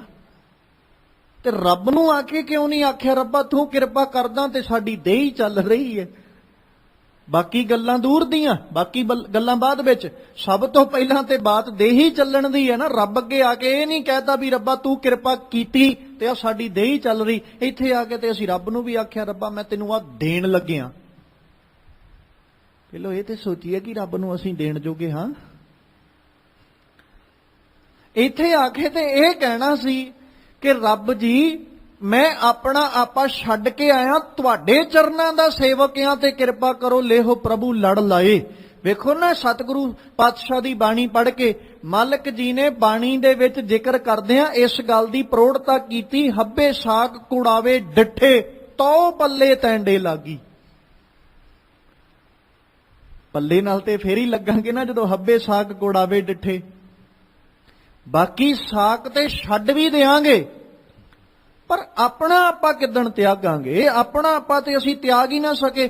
ਸਾਡੀ ਤੇ ਹਾਲਤ ਇਸ ਤਰ੍ਹਾਂ ਦੀ ਹੈ ਵੀ ਜੇ ਕਿਤੇ ਅਰਦਾਸ ਬੇਨਤੀ ਕਰਨ ਲੱਗਿਆਂ ਕਿਤੇ ਅਰਦਾਸ ਵਿੱਚ ਨਾਮ ਵੀ ਨਾ ਬੋਲਿਆ ਜਾਏ, ਜ਼ਿਕਰ ਨਾ ਕੀਤਾ ਜਾਏ, ਤੇ ਅਸੀਂ ਉੱਥੇ ਹੀ ਝਗੜਾ ਖੜਾ ਕਰਕੇ ਬੈਠ ਜਾਂਦੇ ਆ। ਤੇ ਆਏ ਕਿਹਦੇ ਕੋਲ ਆ? ਬਿਨ ਬੋਲਿਆ ਸਭ ਕੁਝ ਜਾਣਦਾ, ਆਏ ਉਹਦੇ ਕੋਲ ਆ। ਤੇ ਜੇ ਉਹ ਸਾਰਾ ਕੁਝ ਜਾਣਦਾ ਹੈ ਬਿਨਾਂ ਬੋਲਿਆ, ਤੇ ਜੇ ਨਾਮ ਨਾ ਵੀ ਲਿਆ ਜਾਏਗਾ ਉਹਦੇ ਅੱਗੇ, ਤੇ ਉਹ ਕਿਹੜਾ ਨਹੀਂ ਜਾਣਦਾ ਵੀ ਮੇਰੇ ਅੱਗੇ ਅਰਦਾਸ ਕੌਣ ਕਰ ਰਿਹਾ? ਉਹ ਤੇ ਕੱਲੇ ਕੱਲੇ ਦੀ ਹਿਰਦੇ ਦੀ ਅਵਸਥਾ। ਤੂੰ ਭਾਵੇਂ ਜ਼ੁਬਾਨ ਕਰਕੇ ਅਰਦਾਸ ਕਰਦਾ ਹੋਵੇਂ, ਉਹਨੇ ਤੇਰੀ ਜ਼ੁਬਾਨ ਥੋੜੀ ਵੇਖਣੀ ਸੱਜਣਾ, ਉਹ ਤੇ ਇਹ ਵੇਖੇਗਾ ਵੀ ਹਿਰਦੇ 'ਚ ਕੀ ਲੈ ਕੇ ਬੈਠਾ ਹੈ। ਜੇ ਬਾਬਾ ਨਾਨਕ ਕਾਜ਼ੀ ਨੂੰ ਕਹਿ ਸਕਦਾ, ਮੌਲਵੀ ਨੂੰ ਕਹਿ ਸਕਦਾ ਵੀ ਮੈਂ ਤੁਹਾਡੇ, ਉਹਨਾਂ ਆਖਿਆ ਵੀ ਤੁਸੀਂ ਇਹ ਹੋਕਾ ਲਾਇਆ ਨਾ ਕੋ ਹਿੰਦੂ ਨਾ ਮੁਸਲਮਾਨ, ਗੁਰੂ ਨਾਨਕ ਸਾਹਿਬ ਕਹਿੰਦੇ ਹਾਂ ਮੈਂ ਤੇ ਅੱਜ ਵੀ ਕਹਿੰਦਾ। ਕਹਿੰਦੇ ਠੀਕ ਹੈ, ਫਿਰ ਚਲੋ ਸਾਡੇ ਨਾਲ ਨਮਾਜ਼ ਅਦਾ ਕਰੋ। ਲੈ ਗਏ ਬਾਬੇ ਨਾਨਕ ਨੂੰ ਮਸਜਿਦ ਵਿੱਚ ਵੀ ਚਲੋ ਸਾਡੇ ਨਾਲ ਨਮਾਜ਼ ਅਦਾ ਕਰੋ, ਸਾਨੂੰ ਵੀ ਤੇ ਪਤਾ ਲੱਗੇ ਵੀ ਤੁਸੀਂ ਇਕੱਲਾ ਹੋਕਾ ਲਾਇਆ ਕਿ ਮੰਨਦੇ ਵੀ ਹੋ। ਬਾਬੇ ਨੇ ਇੱਕ ਵਾਰੀ ਵੀ ਇਨਕਾਰ ਨਹੀਂ ਕੀਤਾ ਵੀ ਮੈਂ ਤੁਹਾਡੇ ਨਾਲ ਨਮਾਜ਼ ਅਦਾ ਕਰਨ ਨਹੀਂ ਜਾਣਾ। ਤੁਰ ਪਏ। ਉਹ ਨਮਾਜ਼ ਪੜ੍ਹਦੇ ਰਹੇ, ਗੁਰੂ ਨਾਨਕ ਸਾਹਿਬ ਖੜੋਤੇ ਰਹੇ। ਹੁਣ ਬਾਬੇ ਨਾਨਕ ਨੂੰ ਪਤਾ ਸੀ ਵੀ ਇਹ ਕੀ ਕਰ ਰਹੇ ਨੇ, ਕਿੱਥੇ ਤੁਰੇ ਫਿਰਦੇ, ਕੀ ਕਰਦੇ। ਇਹਨਾਂ ਦੀ ਬਾਡੀ ਤੇ ਜਿਹੜੀ ਹੈ ਉਹ ਨਮਸਕਾਰਾਂ ਕਰ ਰਹੀ ਹੈ, ਸਿਜਦਾ ਕਰ ਰਹੀ ਹੈ, ਸਰੀਰ ਤੇ ਸਿਜਦਾ ਕਰ ਰਿਹਾ, ਪਰ ਇਹ ਮਨ ਕਰਕੇ ਕੋਈ ਨਹੀਂ। ਇਹਨਾਂ ਨੇ ਅਜੇ ਤੱਕ ਇੱਕ ਵਾਰੀ ਵੀ ਸਿਜਦਾ ਨਹੀਂ ਕੀਤਾ ਮਨ ਕਰਕੇ। ਉਹਨਾਂ ਨੇ ਨਮਾਜ਼ ਦੀ ਸਮਾਪਤੀ ਕੀਤੀ, ਸੰਪੂਰਨ ਹੋਈ, ਤੇ ਬਾਬੇ ਨਾਨਕ ਨੂੰ ਸਵਾਲ ਕਰ ਲਿਆ ਵੀ ਤੁਸੀਂ ਤੇ ਨਰਾਦਰ ਕੀਤਾ ਸਾਡੀ ਨਮਾਜ਼ ਦਾ, ਇਤਿਹਾਸ ਤੋਂ ਜਾਣੂ ਬੈਠੇ ਹੋ। ਤੇ ਗੁਰੂ ਨਾਨਕ ਨੇ ਇਹ ਥੋੜੀ ਕਿਹਾ ਵੀ ਮੈਂ ਤੁਹਾਡੀ ਨਮਾਜ਼ ਦਾ ਨਰਾਦਰ ਕੀਤਾ। ਕਹਿੰਦੇ ਮੈਂ ਤੇ ਤੁਹਾਡੀ ਨਮਾਜ਼ ਅਦਾ ਕਰਨ ਲਈ ਤੁਹਾਡੇ ਨਾਲ ਚੱਲ ਕੇ ਆਇਆ ਸਾਂ, ਪਰ ਕਰਦਾ ਕਿਹਦੇ ਨਾਲ ਅਦਾ, ਤੁਸੀਂ ਤੇ ਆਪ ਹੀ ਨਹੀਂ ਅਦਾ ਕੀਤੀ। ਉਹ ਤੇ ਜਾਣਦਾ ਨਾ ਅੰਦਰ ਕੀ ਚੱਲ ਰਿਹਾ, ਉਹ ਸਭ ਕੁਝ ਜਾਣਦਾ ਹੈ।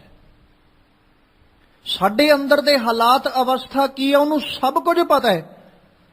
ਤੇ ਉਹਨਾਂ ਦੋਵਾਂ ਨੂੰ ਗੁਰੂ ਨਾਨਕ ਸਾਹਿਬ ਨੇ ਆਖਤਾ ਵੀ ਇੱਕ ਤੁਹਾਡੇ ਚੋਂ ਕਾਬਲ ਤੇ ਕੰਧਾਰ ਦੇ ਵਿੱਚ ਘੋੜੇ ਪਿਆ ਖਰੀਦੀ ਜਾਂਦੇ, ਦੂਜੇ ਨੂੰ ਇਹ ਚਿੰਤਾ ਬਣੀ ਵੀ ਘਰੇ ਵਛੇਰੀ ਸੂਈ ਕਿਤੇ ਵੱਛਾ ਖੂਹ 'ਚ ਹੀ ਨਾ ਡਿੱਗ ਪਏ, ਘੋੜੀ ਸੂਈ ਕਿਤੇ ਉਹਦਾ ਵੱਛਾ ਖੂਹ 'ਚ ਹੀ ਨਾ ਡਿੱਗ ਪਏ। ਦੂਜਾ ਇਹ ਚਿੰਤਾ 'ਚ ਤੁਰਿਆ ਫਿਰਦਾ।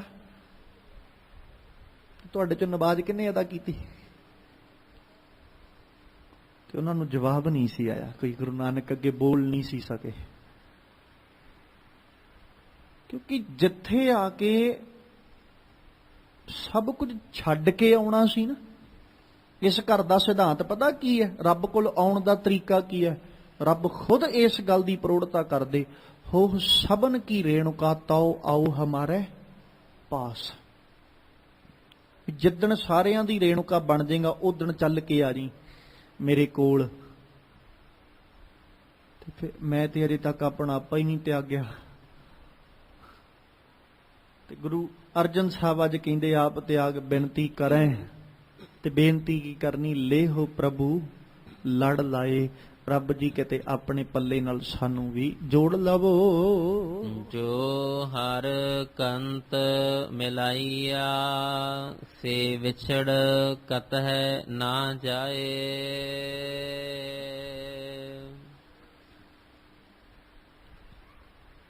ਰੱਬ ਨੂੰ ਆਪਣੀ ਬਾਂਹ ਪਕੜਾਉਣੀ ਹੈ ਕਿ ਉਹ ਆਪਣੇ ਨਾਲ ਜੋੜ ਲਏ, ਕਿਉਂਕਿ ਜਿਨ੍ਹਾਂ ਨੂੰ ਉਹ ਜੋੜਦਾ ਨਾ ਆਪਣੇ ਨਾਲ, ਉਹਨਾਂ ਨੂੰ ਕਦੇ ਵਿਛੜਨ ਨਹੀਂ ਦਿੰਦਾ। ਤੇ ਸਾਡੀ ਹਾਲਤ ਪਤਾ ਕੀ ਹੈ, ਖਿਮਾ ਕਰਿਓ ਮੈਂ ਇਹ ਲਫ਼ਜ਼ ਵਰਤਣ ਲੱਗਿਆ, ਜਦੋਂ ਅਸੀਂ ਜੁੜਦੇ ਆ ਨਾ, ਅਸੀਂ ਉਹਨਾਂ ਵਾਂਗੂ ਜੁੜਦੇ ਆ ਜਿਵੇਂ ਬਰਸਾਤ ਵਿੱਚ ਡੱਡੂ ਆਉਂਦੇ ਨੇ। ਅਸੀਂ ਮੌਸਮੀ ਰੱਬ ਦੀ ਯਾਦ ਵਿੱਚ ਜੁੜਦੇ ਆ। ਮੈਂ ਇਹ ਨਹੀਂ ਕਹਿ ਰਿਹਾ ਕਿ ਯਾਦ ਵਿੱਚ ਜੁੜੇ ਨਹੀਂ, ਜੁੜੇ, ਪਰ ਮੌਸਮ ਦੇ ਆਧਾਰ ਤੇ। ਜਿਵੇਂ ਵਰਖਾ ਹੁੰਦੀ ਤੇ ਡੱਡੂਆਂ ਦੀ ਗਿਣਤੀ ਵੱਧ ਜਾਂਦੀ ਨਾ, ਜਦੋਂ ਲੋੜ ਹੁੰਦੀ ਉਦੋਂ ਰੱਬ ਚੇਤੇ ਆਉਂਦਾ। ਅਸੀਂ ਮੌਸਮੀ ਆ, ਪਰ ਜੇ ਰੱਬ ਆਪਣੇ ਨਾਲ ਜੋੜ ਲਏ, ਉਹ ਮੌਸਮ ਦੇ ਆਧਾਰ ਤੇ ਨਹੀਂ ਜੋੜਦਾ, ਉਹ ਆਪਣੇ ਨਾਲ ਜੁੜਿਆਂ ਨੂੰ ਕਦੇ ਵਿਛੜਨ ਨਹੀਂ ਦਿੰਦਾ। ਅਸੀਂ ਉਹਦੀ ਬਾਂਹ ਫੜਨੀ ਨਹੀਂ ਹੈ, ਉਹਨੂੰ ਬਾਂਹ ਪਕੜਾਉਣੀ ਹੈ। ਅਸੀਂ ਉਹਦਾ ਪੱਲਾ ਫੜਨਾ ਨਹੀਂ, ਉਹਨੂੰ ਆਪ ਆਪਣਾ ਆਪਾ ਸਮਰਪਿਤ ਕਰਨਾ ਵੀ ਰੱਬਾ ਤੂੰ ਫੜ, ਕਿਉਂਕਿ ਤੇਰਾ ਫੜਿਆ ਤੂੰ ਛੱਡੇਗਾ ਨਹੀਂ, ਮੇਰਾ ਫੜਿਆ ਤੇ ਇੱਕ ਵਾਰੀ ਹੋ ਸਕਦਾ ਮੈਂ ਛੱਡ ਕੇ ਪਾਸੇ ਹੋ ਜਾ। ਤੂੰ ਪੱਲਾ ਫੜੇਗਾ ਹਜ਼ਾਰਾਂ ਧੱਕੇ ਵੱਜਣ, ਤੂੰ ਹੱਥ ਫੜੇਗਾ ਹਜ਼ਾਰਾਂ ਠੋਕਰਾਂ ਵੱਜਣ, ਮੈਂ ਕਿਤੇ ਨਹੀਂ ਜਾਂਦਾ। ਤੂੰ ਪੱਲਾ, ਤੂੰ ਹੱਥ ਨਹੀਂ ਛੱਡਦਾ। ਤੇ ਜੇ ਮੈਂ ਹੱਥ ਫੜਿਆ, ਹੋ ਸਕਦਾ ਮੇਰੇ ਤੋਂ ਇੱਕ ਵੀ ਧੱਕਾ ਨਾ ਚੱਲਿਆ ਜਾਏ। ਬੱਚਾ ਤੇ ਬੱਚਾ ਹੀ ਹੈ ਨਾ, ਬਾਲਕ ਤੇ ਬਾਲਕ ਹੀ ਹੈ। ਵੇਖੋ ਨਾ, ਅਕਸਰ ਇਹ ਉਦਾਹਰਨ ਆਪ ਸੰਗਤ ਦੇ ਅੱਗੇ ਰੱਖੀ ਜਾਂਦੀ। ਕਿਤੇ ਖਾਲੀ ਜਗ੍ਹਾ ਤੇ ਉੱਤੇ ਅਸੀਂ ਤੁਰਨਾ ਹੋਵੇ ਨਾ, ਆਪਣੇ ਬੱਚੇ ਨੂੰ ਤੁਰਨਾ ਸਿਖਾਉਣਾ ਹੋਵੇ, ਤੇ ਅਸੀਂ ਉਹਨੂੰ ਉਂਗਲੀ ਪਕੜਾ ਦਿੰਨੇ ਆ ਵੀ ਲੈ ਫੜ, ਉਹ ਤੁਰਿਆ ਜਾਂਦਾ। ਜਦੋਂ ਕਿਤੇ ਰਸ਼ 'ਚ ਜਾਣਾ ਹੋਵੇ, ਵੇਖਿਆ ਕਦੇ ਉਂਗਲੀ ਪਕੜਾਈ? ਉਹਦੀ ਬਾਂਹ ਘੁੱਟ ਕੇ ਗੁੱਟ ਤੋਂ ਫੜੀਦੀ ਆ ਵੀ ਛਡਾ ਕੇ ਕਿਤੇ ਪਾਸੇ ਨਾ ਹੋ ਜੀ। ਕਾਰਨ ਕੀ ਹੈ? ਜਿੱਥੇ ਖਾਲੀ ਜਗ੍ਹਾ ਸੀ ਉੱਥੇ ਸਾਨੂੰ ਪਤਾ ਵੀ ਨਾ ਆਸੇ ਕੋਈ ਨਾ ਪਾਸੇ ਕੋਈ, ਜੇ ਇਹਨੇ ਉਂਗਲੀ ਛੱਡ ਵੀ ਦਿੱਤੀ ਨਾ, ਇਹਦਾ ਨੁਕਸਾਨ ਨਹੀਂ ਹੈ, ਕੋਈ ਗੱਲ ਨਹੀਂ, 2 ਕਦਮ ਗਾਂਹ ਹੀ ਲੰਘ ਜਾਏਗਾ। ਤੇ ਜਿੱਥੇ ਰਸ਼ ਹੈ ਉੱਥੇ ਸਾਨੂੰ ਇਹ ਵੀ ਚਿੰਤਾ ਵੀ ਜੇ ਉਂਗਲੀ ਛੱਡਦੀ ਕਿਤੇ ਦਾ ਨੁਕਸਾਨ ਨਾ ਹੋ ਜੇ। ਫਿਰ ਅਸੀਂ ਬਾਂਹ ਫੜੀ, ਉਹਨੂੰ ਨਹੀਂ ਫੜਾਈ। ਬਸ ਆਹੀ ਹਾਲਤ ਕਿਤੇ ਸੰਸਾਰ ਤੇ ਰੱਬ ਵਾਲੇ ਪਾਸੇ ਤੇ ਸਾਡੇ ਆ। ਅਸੀਂ ਰੱਬ ਦੀ ਬਾਂਹ ਫੜਦੇ ਆ, ਰੱਬ ਨੂੰ ਅਜੇ ਤੱਕ ਬਾਂਹ ਫੜਾਈ ਨਹੀਂ ਹੈ। ਉਹਦੀ ਉਂਗਲੀ ਫੜਦੇ ਆ। ਮੈਂ ਇਹ ਨਹੀਂ ਕਹਿੰਦਾ ਕਿ ਅਸੀਂ ਰੱਬ ਨਾਲ ਜੁੜਦੇ ਨਹੀਂ, ਜੁੜਦੇ ਆ, ਉਹਨੂੰ ਚੇਤੇ ਵੀ ਕਰਦੇ ਆ। ਪਰ ਜਦੋਂ ਕਿਤੇ ਮੁਸ਼ਕਲ ਆਉਂਦੀ ਨਾ, ਉਦੋਂ ਚੇਤੇ ਆਉਂਦਾ। ਜਦੋਂ ਕਿਤੇ ਠੋਕਰ ਵੱਜਦੀ ਫਿਰ ਰੱਬ ਨੂੰ ਪੁਕਾਰੀਦਾ। ਜਿਵੇਂ ਬੱਚਾ ਡਿੱਗਿਆ, ਉਦਾਂ ਮਾਂ ਚੇਤੇ ਕਰੇ ਭਾਵੇਂ ਨਾ ਕਰੇ ਮਾਂ ਨੂੰ, ਪਰ ਜਦੋਂ ਕਿਤੇ ਸੱਟ ਫੇਟ ਲੱਗੇ ਜ਼ੁਬਾਨ ਤੋਂ ਸਭ ਤੋਂ ਪਹਿਲਾਂ ਲਫ਼ਜ਼ ਮਾਂ ਹੀ ਨਿਕਲਦਾ। ਬਸ ਆਹੀ ਬੰਦੇ ਦੀ ਹਾਲਤ ਹੈ। ਉਦਾਂ ਰੱਬ ਨੂੰ ਚੇਤੇ ਕਰੇ ਨਾ ਕਰੇ, ਬਿਪਤਾ ਆਈ, ਮੁਸ਼ਕਲ ਆਈ, ਸਭ ਤੋਂ ਪਹਿਲਾਂ ਚੇਤਾ ਆਇਆ ਉਹ ਰੱਬਾ। ਜ਼ੁਬਾਨ ਆ ਕਹਿੰਦੀ ਹੈ। ਤੇ ਸਤਿਗੁਰੂ ਕਹਿੰਦੇ ਤੂੰ ਉਹਦੀ ਉਂਗਲ ਫੜੀ, ਮੁਬਾਰਕਬਾਦ ਹੈ, ਪਰ ਉਹਦੀ ਉਂਗਲ ਫੜਿਆਂ ਫੜਿਆਂ ਹੀ ਕਿਤੇ ਉਹਦੇ ਅੱਗੇ ਅਰਦਾਸਾਂ ਕਰਦਾ ਹੀ ਕਹਦੇ ਰੱਬਾ ਹੁਣ ਮੈਂ ਤੇ ਜਿੰਨਾ ਕੁ ਫੜ ਸਕਦਾ ਸੀ ਤੇਰਾ ਪੱਲਾ ਫੜ ਲਿਆ, ਕਿਰਪਾ ਕਰ ਹੁਣ ਆਪਣੀ ਸ਼ਰਨ ਵਿੱਚ ਆਈ ਦੀ ਬਾਂਹ ਤੂੰ ਫੜ ਲਾ, ਤੂੰ ਰੱਖ ਲਾ ਕਿਤੇ, ਤੇਰੇ ਦਰ ਤੋਂ ਕਦੇ ਮੈਂ ਪਾਸੇ ਨਾ ਹੋਵਾਂ। ਕਿਉਂਕਿ ਜੋ ਹਰ ਕੰਤ ਮਿਲਾਈਆਂ, ਜਿਨ੍ਹਾਂ ਨੂੰ ਕੰਤ ਨੇ ਆਪਣੇ ਨਾਲ ਮਿਲਿਆ, ਸੇ ਵਿਛੁੜ ਕਤਹਿ ਨਾ ਜਾਏ। ਪ੍ਰਭ ਵਿਣ ਦੂਜਾ ਕੋ ਨਹੀਂ, ਨਾਨਕ ਹਰ ਸਰਣਾਏ। ਕਿਉਂਕਿ ਪ੍ਰਭੂ ਜੀ ਤੁਹਾਡੇ ਤੋਂ ਬਿਨਾਂ ਦੂਜਾ ਹੈ ਹੀ ਕੋਈ ਨਹੀਂ, ਜਿਹਦੇ ਅੱਗੇ ਜਾ ਕੇ ਮੈਂ ਅਰਜ਼ ਗੁਜ਼ਾਰ ਸਕਾਂ, ਜਿਹਦੇ ਅੱਗੇ ਜਾ ਕੇ ਮੈਂ ਬੇਨਤੀ ਕਰ ਸਕਾਂ, ਜਿਹਦੇ ਅੱਗੇ ਜਾ ਕੇ ਮੈਂ ਪੁਕਾਰ ਕਰ ਸਕਾਂ। ਜਿਸ ਪਾਸੇ ਮਰਜ਼ੀ ਚੱਲ ਜਾ, ਇਨਡਾਇਰੈਕਟਲੀ ਤੌਰ ਉੱਤੇ ਪੁਕਾਰ ਤੇ ਤੇਰੇ ਅੱਗੇ ਹੀ ਹੈ। ਪੁਕਾਰ ਕਰਨ ਦਾ ਵੇ ਕੁਝ ਹੋਰ ਹੋ ਸਕਦਾ, ਬੰਦੇ ਨੂੰ ਲੱਗਦਾ ਵੀ ਸ਼ਾਇਦ ਮੈਂ ਪੁਕਾਰ ਕਿਸੇ ਹੋਰ ਅੱਗੇ ਕਰ ਰਿਹਾ। ਪਰ ਜੇ ਆਪਾਂ ਸਾਰਾ ਕੁਝ ਛੱਡ ਕੇ ਡੂੰਘਾਈ ਨਾਲ ਵਾਚੀਏ, ਵਿਚਾਰੀਏ ਨਾ, ਤੇ ਸਾਡੀ ਅਰਦਾਸ ਇੱਕੋ ਅੱਗੇ ਹੀ ਹੈ, ਪ੍ਰਭੂ ਅੱਗੇ ਹੀ ਹੈ। ਤੇ ਕਿਉਂ ਨਾ ਫਿਰ ਆਪਾਂ ਰਸਤਿਆਂ ਦੇ ਬਜਾਏ ਜਾਂ ਅਲੱਗ-ਅਲੱਗ ਦੁਕਾਨਾਂ ਦੇ ਉੱਤੇ ਜਾ ਕੇ ਅਰਦਾਸਾਂ ਕਰਨ ਦੀ ਬਜਾਏ ਕਿਉਂ ਨਾ ਇੱਕ ਦਰ ਤੇ ਹੀ ਆ ਕੇ ਉਹਦੇ ਅੱਗੇ ਅਰਦਾਸ ਕਰਨੀ ਸਿੱਖ ਲਈਏ ਵੀ ਤੇਰੇ ਅੱਗੇ ਖੜੋਤਾ, ਤੇਰੇ ਅੱਗੇ ਹੀ ਅਰਦਾਸ ਹੈ। ਮੈਂ ਕਿਸੇ ਦੂਸਰੀ ਸ਼ਖਸੀਅਤ ਹੋ ਕੇ ਤੇਰੇ ਅੱਗੇ ਅਰਦਾਸ ਨਹੀਂ ਕਰਨੀ ਚਾਹੁੰਦਾ, ਤੇਰੇ ਅੱਗੇ ਖੜੋ ਕੇ ਹੀ ਤੇਰੇ ਅੱਗੇ ਅਰਦਾਸ ਕਰਨੀ ਹੈ। ਜਿਸ ਪਰਸਨ ਦੇ ਤੱਕ ਅਸੀਂ ਆਵਾਜ਼ ਪਹੁੰਚਾਉਣੀ ਹੋਵੇ, ਉਸ ਪਰਸਨ ਦੇ ਸਾਹਮਣੇ ਖੜੋ ਕੇ ਉਹਦੇ ਤੱਕ ਆਵਾਜ਼ ਪਹੁੰਚਾਵਾਂਗੇ ਤੇ ਜਲਦੀ ਪਹੁੰਚ ਜਾਂਦੀ ਹੈ। ਕਿਸੇ ਦੇ ਥਰੂ ਪਹੁੰਚਾਵਾਂਗੇ, ਹੋ ਸਕਦਾ ਹੈ ਪਹੁੰਚਾਉਣ ਵਾਲਾ ਆਪਣੀ ਮਰਜ਼ੀ ਨਾਲ ਪਹੁੰਚਾਵੇ। ਤੇ ਰੱਬ ਅੱਗੇ ਜੇ ਅਰਦਾਸ ਕਰਨੀ ਤੇ ਕਿਉਂ ਨਾ ਰੱਬ ਦੇ ਸਾਹਮਣੇ ਖੜੋ ਕੇ ਹੀ ਕੀਤੀ ਜਾਏ। ਹੋ ਸਕਦਾ ਹੈ ਜਿਹਦੇ ਥਰੂ ਮੈਂ ਆਪਣੀ ਅਰਦਾਸ ਕਰਾਉਣੀ ਚਾਹੁੰਦਾ ਜਾਂ ਆਪਣੀ ਬੇਨਤੀ ਉਹਦੇ ਅੱਗੇ ਰੱਖਣੀ ਚਾਹੁੰਦਾ, ਉਹਦੇ ਨਾਲੋਂ ਨੇੜੇ ਮੈਂ ਵੱਧ ਹੋਵਾਂ। ਸਾਨੂੰ ਦੂਜੇ ਦਾ ਪਤਾ ਤੇ ਨਹੀਂ ਨਾ ਵੀ ਉਹ ਨੇੜੇ ਹੈ ਕਿ ਸੰਸਾਰਕ ਤੌਰ ਤੇ ਕਹਿ ਸਕਦੇ ਆ ਵੀ ਯਾਰ ਜਿਸ ਪਰਸਨ ਤੱਕ ਮੈਂ ਆਪਣੀ ਅਰਜ਼ੋਈ ਪਹੁੰਚਾਉਣੀ ਆ, ਬੰਦਾ ਉਹਦੇ ਬੜੇ ਨਜ਼ਦੀਕ ਹੈ। ਰੱਬ ਦੇ ਨੇੜੇ ਕੌਣ ਹੈ, ਕਿਸੇ ਨੂੰ ਨਹੀਂ ਪਤਾ। ਰੱਬ ਦੇ ਨਜ਼ਦੀਕ ਕੌਣ ਕਿੰਨਾ ਕੁ, ਇਹ ਆਪਣੀ ਹਿਰਦੇ ਹੀ ਜਾਣਦੇ ਨੇ, ਜਾਂ ਅਕਾਲ ਪੁਰਖ ਪਰਮੇਸ਼ਵਰ ਜਾਣਦਾ ਵੀ ਕਿਹੜਾ ਮੇਰੇ ਜ਼ਿਆਦਾ ਨੇੜੇ ਹੈ।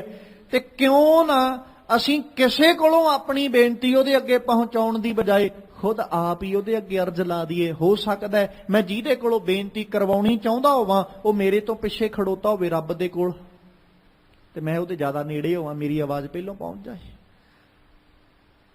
ਤੇ ਸਤਿਗੁਰੂ ਕਹਿੰਦੇ ਪ੍ਰਭ ਤੁਧ ਬਿਨ ਦੂਜਾ ਕੋ ਨਹੀਂ, ਤੇਰੇ ਤੋਂ ਬਿਨਾ ਦੂਜਾ ਹੈ ਹੀ ਕੋਈ ਨਹੀਂ। ਨਾਨਕ ਹਰ ਸ਼ਰਨ ਆਏ। ਇਸ ਕਰਕੇ ਮੈਂ ਦਾਸ ਨਾਨਕ ਤੁਹਾਡਾ ਸੇਵਕ ਤੁਹਾਡੀ ਸ਼ਰਨ ਵਿੱਚ ਹਾਂ, ਕਿਉਂਕਿ ਤੇਰੇ ਤੋਂ ਬਿਨਾ ਹੋਰ ਕੋਈ ਦਰ ਨਹੀਂ, ਤੇਰੇ ਤੋਂ ਬਿਨਾ ਹੋਰ ਕੋਈ ਘਰ ਨਹੀਂ। ਕਿਉਂਕਿ ਸਤਿਗੁਰੂ ਗੋਬਿੰਦ ਸਿੰਘ ਪਾਤਸ਼ਾਹ ਦੇ ਕਿਤੇ ਬਚਨ ਪੜੋ, ਮਾਲਕ ਆਖਦੇ ਨਾ ਪਾਏ ਗਹੇ ਜਬ ਤੇ ਤੁਮਰੇ ਤਬ ਤੇ ਕੋ ਆਂਖ ਤਰੇ ਨਹੀਂ ਆਨਿਓ। ਆਪਾਂ ਤੇ ਅੱਖ ਥੱਲੇ ਵੀ ਨਹੀਂ ਲੈ ਕੇ ਆਂਦਾ ਕੋਈ, ਕਿਉਂਕਿ ਪੈਰ ਹੀ ਤੇਰੇ ਫੜੇ।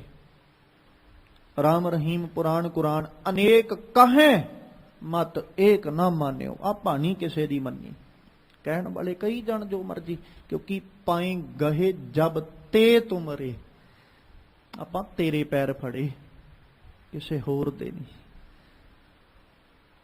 ਰੱਬ ਦੇ ਪੈਰ ਫੜ ਲਾਂਗੇ, ਦੂਜੇ ਦੇ ਫੜਨ ਦੀ ਲੋੜ ਨਹੀਂ ਪਏਗੀ। ਰੱਬ ਦੇ ਪੈਰ ਨਾ ਫੜੇ, ਪਤਾ ਨਹੀਂ ਕਿਹਦੇ ਕਿਹਦੇ ਜਾ ਕੇ ਪੈਰ ਫੜਨੇ ਪੈਣਗੇ। ਭਲਾ ਇਸੇ 'ਚ ਹੀ ਹੈ ਕਿ ਰੱਬ ਦੇ ਹੀ ਚਰਨ ਪਕੜ ਲਈਏ, ਇੱਕ ਅੱਗੇ ਨਿਵ ਜੀਏ, ਦੂਜੇ ਅੱਗੇ ਉਹ ਨਿਵਣ ਨਹੀਂ ਦਿੰਦਾ। ਇੱਕ ਅੱਗੇ ਆਕੜ ਕੇ ਖਲੋਤੇ ਲਈ, ਖਿਮਾ ਕਰਿਓ ਮੈਂ ਇਹ ਲਫ਼ਜ਼ ਵਰਤ ਰਿਹਾ, ਇੱਕ ਅੱਗੇ ਆਕੜ ਕੇ ਖੜੋਤੇ ਰਹੇ, ਉਹ ਆਪਣੇ ਬਲ ਆਪਣੀ ਤਾਕਤ ਤੇ ਆ ਗਿਆ, ਹੋ ਸਕਦਾ ਦੁਨੀਆ ਦੇ ਕੱਲੇ ਕੱਲੇ ਬੰਦੇ ਅੱਗੇ ਝੁਕਾ ਦੇਵੇ। ਭਲਾ ਇਸੇ 'ਚ ਹੀ ਹੈ ਕਿ ਇੱਕ ਅੱਗੇ ਝੁਕ ਜਾਈਏ, ਜਦੋਂ ਇਹਦੇ ਅੱਗੇ ਝੁਕ ਜਾਾਂਗੇ ਨਾ, ਦੂਜੇ ਦਰ ਤੇ ਉਹ ਕਿਸੇ ਝੁਕਣ ਨਹੀਂ ਦਿੰਦਾ। ਤੇ ਮਾਲਕ ਜੀ ਕਹਿੰਦੇ ਰੱਬ ਜੀ ਇਸ ਕਰਕੇ ਮੈਂ ਚੱਲ ਕੇ ਤੁਹਾਡੀ ਸ਼ਰਨ 'ਚ ਆਇਆ, ਕਿਉਂਕਿ ਤੁਹਾਡੇ ਤੋਂ ਬਿਨਾ ਦੂਜਾ ਹੈ ਵੀ ਕੋਈ ਨਹੀਂ। ਅਸੂ ਸੁਖੀ ਵਸੰਦੀਆ ਜਿਨਾ ਮਇਆ ਹਰ ਰਾਏ। ਤੇ ਇਸ ਅੱਸੂ ਦੇ ਮਹੀਨੇ ਵਿੱਚ ਉਹ ਸੁਖੀ ਵਸਦੀਆਂ ਨੇ ਜੀਵ ਇਸਤਰੀਆਂ, ਜਿਹੜੀਆਂ ਜੀਵ ਇਸਤਰੀਆਂ ਮਾਇਆ ਦੀ ਪਾਤਰ ਬਣ ਜਾਂਦੀਆਂ ਨੇ, ਜਿਨ੍ਹਾਂ ਉੱਤੇ ਰੱਬ ਦੀ ਮਾਇਆ ਹੋ ਗਈ, ਰੱਬ ਦੀ ਦਇਆ ਹੋ ਗਈ, ਰੱਬ ਦੀ ਕਿਰਪਾ ਹੋ ਗਈ, ਉਹ ਸੁਖੀ ਵਸੰਦੀਆਂ। ਤੇ ਜਿਹੜੀਆਂ ਮਾਇਆ ਤੋਂ ਸਖਣੀਆਂ ਰਹਿ ਗਈਆਂ ਉਹ ਦੁਖੀ ਰਹਿ ਰਹੀਆਂ ਨੇ। ਮਾਇਆ ਦੇ ਪਾਤਰ ਬਣਨਾ, ਨਾ ਕਿ ਮਾਇਆ ਦੇ। ਜਿਹੜੀਆਂ ਮਾਇਆ ਦੀਆਂ ਪਾਤਰ ਬਣੀਆਂ, ਗੁਰੂ ਅਰਜਨ ਸਾਹਿਬ ਦਾ ਪ੍ਰਮਾਣ ਕਹਿੰਦੇ ਸੁਖੀ ਵਸੰਦੀਆਂ। ਜਿਹੜੀਆਂ ਮਾਇਆ ਦੇ ਪਾਤਰ ਬਣੀਆਂ, ਉਹਨਾਂ ਦਾ ਜੀਵਨ ਦੁੱਖਾਂ ਨਾਲ ਭਰ ਗਿਆ। ਤੇ ਬਹੁਤਾਤ ਕਿਹਨਾਂ ਦੀ ਗਿਣਤੀ ਹੈ? ਜਿਹੜੀਆਂ ਮਾਇਆ ਦੀਆਂ ਪਾਤਰ ਬਣੀਆਂ। ਰੱਬ ਕੋਲੋਂ ਆ ਕੇ ਕੀ ਮੰਗਿਆ? ਰੱਬ ਜੀ ਸੰਸਾਰਿਕ ਪਦਾਰਥ ਮਿਲ ਜਾਣ। ਕੱਲੇ ਕੱਲੇ ਪਦਾਰਥ ਦੀ ਲਿਸਟ ਬਣਾ ਬਣਾ ਰੱਬ ਅੱਗੇ ਰੱਖੀ, ਵੀ ਮੈਨੂੰ ਆਹ ਵੀ ਮਿਲ ਜੇ, ਮੈਨੂੰ ਆਹ ਵੀ ਮਿਲ ਜੇ। ਕਿਤੇ ਉਸ ਲਿਸਟ ਵਿੱਚ ਇੱਕ ਵਾਰੀ ਤੇ ਲਿਖ ਲੈਂਦੇ ਵੀ ਰੱਬ ਜੀ ਤੂੰ ਆਪਣੀ ਮਾਇਆ ਕਰ ਦੇ, ਆਹ ਤੇ ਪਦਾਰਥ ਫਿਰ ਵੀ ਮਿਲਦੇ ਰਹਿਣਗੇ, ਆਹ ਤੇ ਫਿਰ ਵੀ ਵਸਤੂਆਂ ਮਿਲਦੀਆਂ ਰਹਿਣਗੀਆਂ। ਦੇਖੋ ਨਾ, ਜਿਹੜੀਆਂ ਚੀਜ਼ਾਂ ਆਮ ਹੋਣ, ਜਿਹੜੇ ਸ਼ਖਸ ਆਮ ਹੋਣ, ਤੇ ਇੱਕ ਪਰਸਨ ਬਹੁਤ ਖਾਸ ਹੈ, ਆਪਾਂ ਉਸ ਖਾਸ ਨੂੰ ਮਿਲਦੇ ਹਾਂ, ਆਮ ਨੂੰ ਇਹ ਕਹਿ ਦਿੰਦੇ ਹਾਂ ਵੀ ਤੈਨੂੰ ਤੇ ਫਿਰ ਵੀ ਮਿਲ ਲੈਣਾ, ਇਹਨੂੰ ਮਿਲ ਲੈਣ ਦੇ। ਸੰਸਾਰਿਕ ਪਦਾਰਥ ਤੇ ਆਮ ਨੇ, ਰੱਬ ਆਮ ਨਹੀਂ ਹੈ। ਰੱਬ ਦੀ ਮਾਇਆ, ਰੱਬ ਦੀ ਕਿਰਪਾ ਆਮ ਨਹੀਂ ਹੈ। ਤੇ ਕਿਉਂ ਨਾ ਸੰਸਾਰਿਕ ਪਦਾਰਥਾਂ ਨੂੰ ਇਹ ਕਹਿ ਦਈਏ ਵੀ ਤੁਹਾਨੂੰ ਤੇ ਮਿਲਦੇ ਹੀ ਰਹਿਣਾ, ਆ ਇੱਕ ਵਾਰੀ ਰੱਬ ਦੀ ਕਿਰਪਾ ਲੈ ਲੈਣ ਦਿਓ, ਇੱਕ ਵਾਰੀ ਰੱਬ ਦੀ ਮਾਇਆ ਲੈ ਲੈਣ ਦਿਓ। ਰੱਬ ਮਾਇਆ ਕਰਦੇ, ਸੰਸਾਰਿਕ ਪਦਾਰਥ ਮੰਗਣ ਦੀ ਲੋੜ ਹੀ ਨਹੀਂ ਪੈਂਦੀ। ਰੱਬ ਕਿਰਪਾ ਕਰਦੇ, ਸੰਸਾਰਿਕ ਵਸਤੂਆਂ ਮੰਗਣ ਦੀ ਜ਼ਰੂਰਤ ਨਹੀਂ। ਪਰ ਅਫਸੋਸ ਇਸ ਗੱਲ ਦਾ ਕਿ ਅਸੀਂ ਰੱਬ ਦੀ ਕਿਰਪਾ ਨਹੀਂ, ਰੱਬ ਕੋਲੋਂ ਵੀ ਸੰਸਾਰਿਕ ਪਦਾਰਥ ਹੀ ਮੰਗਦੇ ਰਹਿ ਗਏ। ਮੰਗਣਾ ਸੀ ਰੱਬ ਕੋਲੋਂ ਉਹਦਾ ਨਾਮ, ਮੰਗਣਾ ਸੀ ਉਹਦੀ ਬਖਸ਼ਿਸ਼, ਮੰਗਣੀਆਂ ਸੀ ਉਹਦੀਆਂ ਰਹਿਮਤਾਂ, ਪਰ ਮੰਗਿਆ ਕੀ? ਰਹਿਮਤਾਂ ਦੀ ਬਜਾਏ ਅਸੀਂ ਸੰਸਾਰਿਕ ਪਦਾਰਥ ਮੰਗਦੇ ਰਹਿ ਗਏ, ਜਿਸ ਕਰਕੇ ਜੀਵਨ ਸੁੱਖਾਂ ਨਾਲ ਭਰਨ ਦੀ ਬਜਾਏ ਆਪਣਾ ਜੀਵਨ ਅਸੀਂ ਦੁੱਖਾਂ ਨਾਲ ਖੁਦ ਭਰ ਲਿਆ, ਦੁੱਖ ਖੁਦ ਸਹੇੜ ਲਏ। ਇਸ ਲਈ ਹੁਣ ਕਿਤੇ ਅੱਜ ਦੇ ਇਸ ਪਾਵਨ ਸਿਧਾਂਤ ਨੂੰ ਗੁਰੂ ਸਾਹਿਬ ਦੇ ਪੱਲਿਆਂ ਨਾਲ ਬੰਨ੍ਹ ਲਈਏ, ਤਾਂ ਜੋ ਗੁਰੂ ਅੱਗੇ ਜਦੋਂ ਵੀ ਮੰਗੀਏ, ਵੇਖੋ ਮੰਗਣਾ ਗੁਰੂ ਕੋਲੋਂ ਹੀ ਹੈ, ਚਾਹੇ ਸੰਸਾਰਿਕ ਪਦਾਰਥ ਨੇ ਤੇ ਭਾਵੇਂ ਮਾਇਕ ਪਦਾਰਥ ਤੇ ਭਾਵੇਂ ਉਹਦੀ ਮਾਇਆ, ਉਹਦੀ ਕਿਰਪਾ, ਮੰਗਣੀ ਗੁਰੂ ਕੋਲੋਂ ਹੀ ਹੈ, ਕਿਸੇ ਦੂਜੇ ਕੋਲੋਂ ਨਹੀਂ। ਪਰ ਜਿੱਥੇ ਸੰਸਾਰਿਕ ਪਦਾਰਥ ਮੰਗਦੇ ਆ ਉੱਥੇ ਪਦਾਰਥ ਮੰਗਦੇ ਆ ਕਿਤੇ ਉਹਦੀ ਕਿਰਪਾ ਮੰਗਣ ਦੀ ਜਾਂਚ ਆ ਜਾਏ। ਬਸ ਆ ਕਿਤੇ ਅੱਜ ਸਿੱਖਿਆ ਪੱਲੇ ਨਾਲ ਬੰਨ੍ਹ ਲਈਏ, ਆ ਮਹੀਨਾ ਸਾਡੇ ਲਈ ਵੀ ਸੁੱਖਾਂ ਭਰਿਆ ਬਣ ਜਾਏ। ਗੁਰੂ ਅੱਗੇ ਇਹ ਅਰਦਾਸ, ਇਹ ਬੇਨਤੀਆਂ ਅਰਜ਼ੋਈਆਂ ਕਰਦੇ ਰਿਹਾ ਕਰੋ। ਨਾਮ ਮਿਲੈ ਤਾਂ ਜੀਵਾ, ਨਾਨਕ ਨਾਮ ਮਿਲੈ ਤਾਂ ਜੀਵਾ, ਨਾਮ ਮਿਲੈ ਤਾਂ ਜੀਵਾ, ਨਾਨਕ ਨਾਮ ਮਿਲੈ ਤਾਂ ਜੀਵਾ।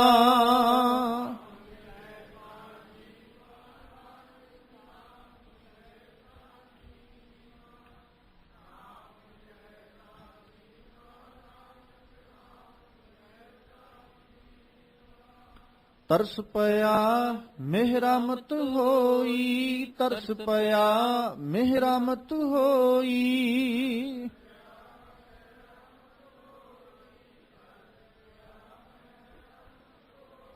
ਸਤਿਗੁਰ ਸੱਜਣ ਮਿਲਿਆ, ਸਤਿਗੁਰ ਸੱਜਣ ਮਿਲਿਆ।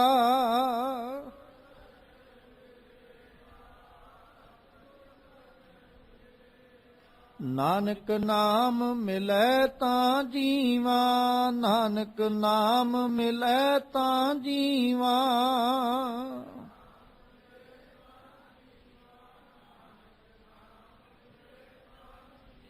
ਤਨ ਮਨ ਥੀਵੈ ਹਰਿਆ, ਤਨ ਮਨ ਥੀਵੈ ਹਰਿਆ।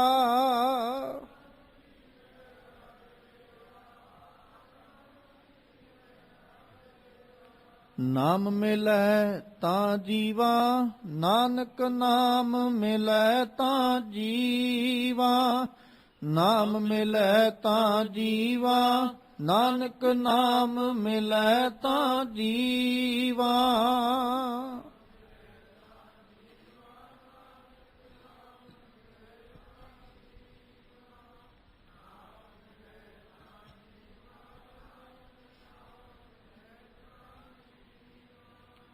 ਸਤਿਗੁਰੂ ਪਾਤਸ਼ਾਹ ਮਿਹਰ ਕਰਨ, ਸਾਡੇ ਸਭਨਾਂ ਦੀਆਂ ਹਾਜ਼ਰੀਆਂ ਆਪਣੇ ਦਰ ਤੇ ਪ੍ਰਵਾਨ ਕਰ ਲੈਣ। ਆਪਣੇ ਦਰੋਂ ਕਰੋਂ ਗੁਰਸਿੱਖੀ ਜੀਵਨ ਨਾਮ ਦੀਆਂ ਦਾਤਾਂ ਬਖਸ਼ਿਸ਼ ਕਰਕੇ ਨਿਵਾਜਣ ਤੇ ਸਾਡੇ ਸਭਨਾਂ ਲਈ ਇਹ ਮਹੀਨਾ ਸੁੱਖਾਂ ਭਰਿਆ ਹੋਵੇ। ਗੁਰੂ ਸਾਹਿਬ ਮਿਹਰ ਕਰਨ, ਹੋਈਆਂ ਬੇਅੰਤ ਪ੍ਰਕਾਰ ਦੀਆਂ ਭੁੱਲਾਂ ਦੀ ਖਿਮਾ ਬਖਸ਼ਣੀ।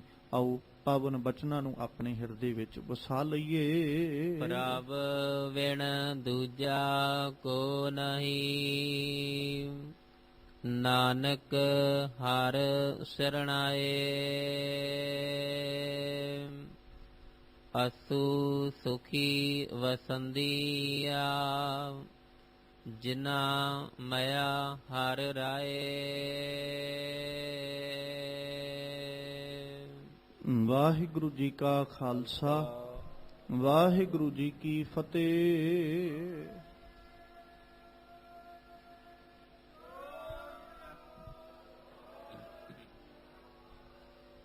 ਰਾਮਕਲੀ ਮਹੱਲਾ ਤੀਜਾ। ਆਨੰਦ ਇੱਕ ਓੰਕਾਰ।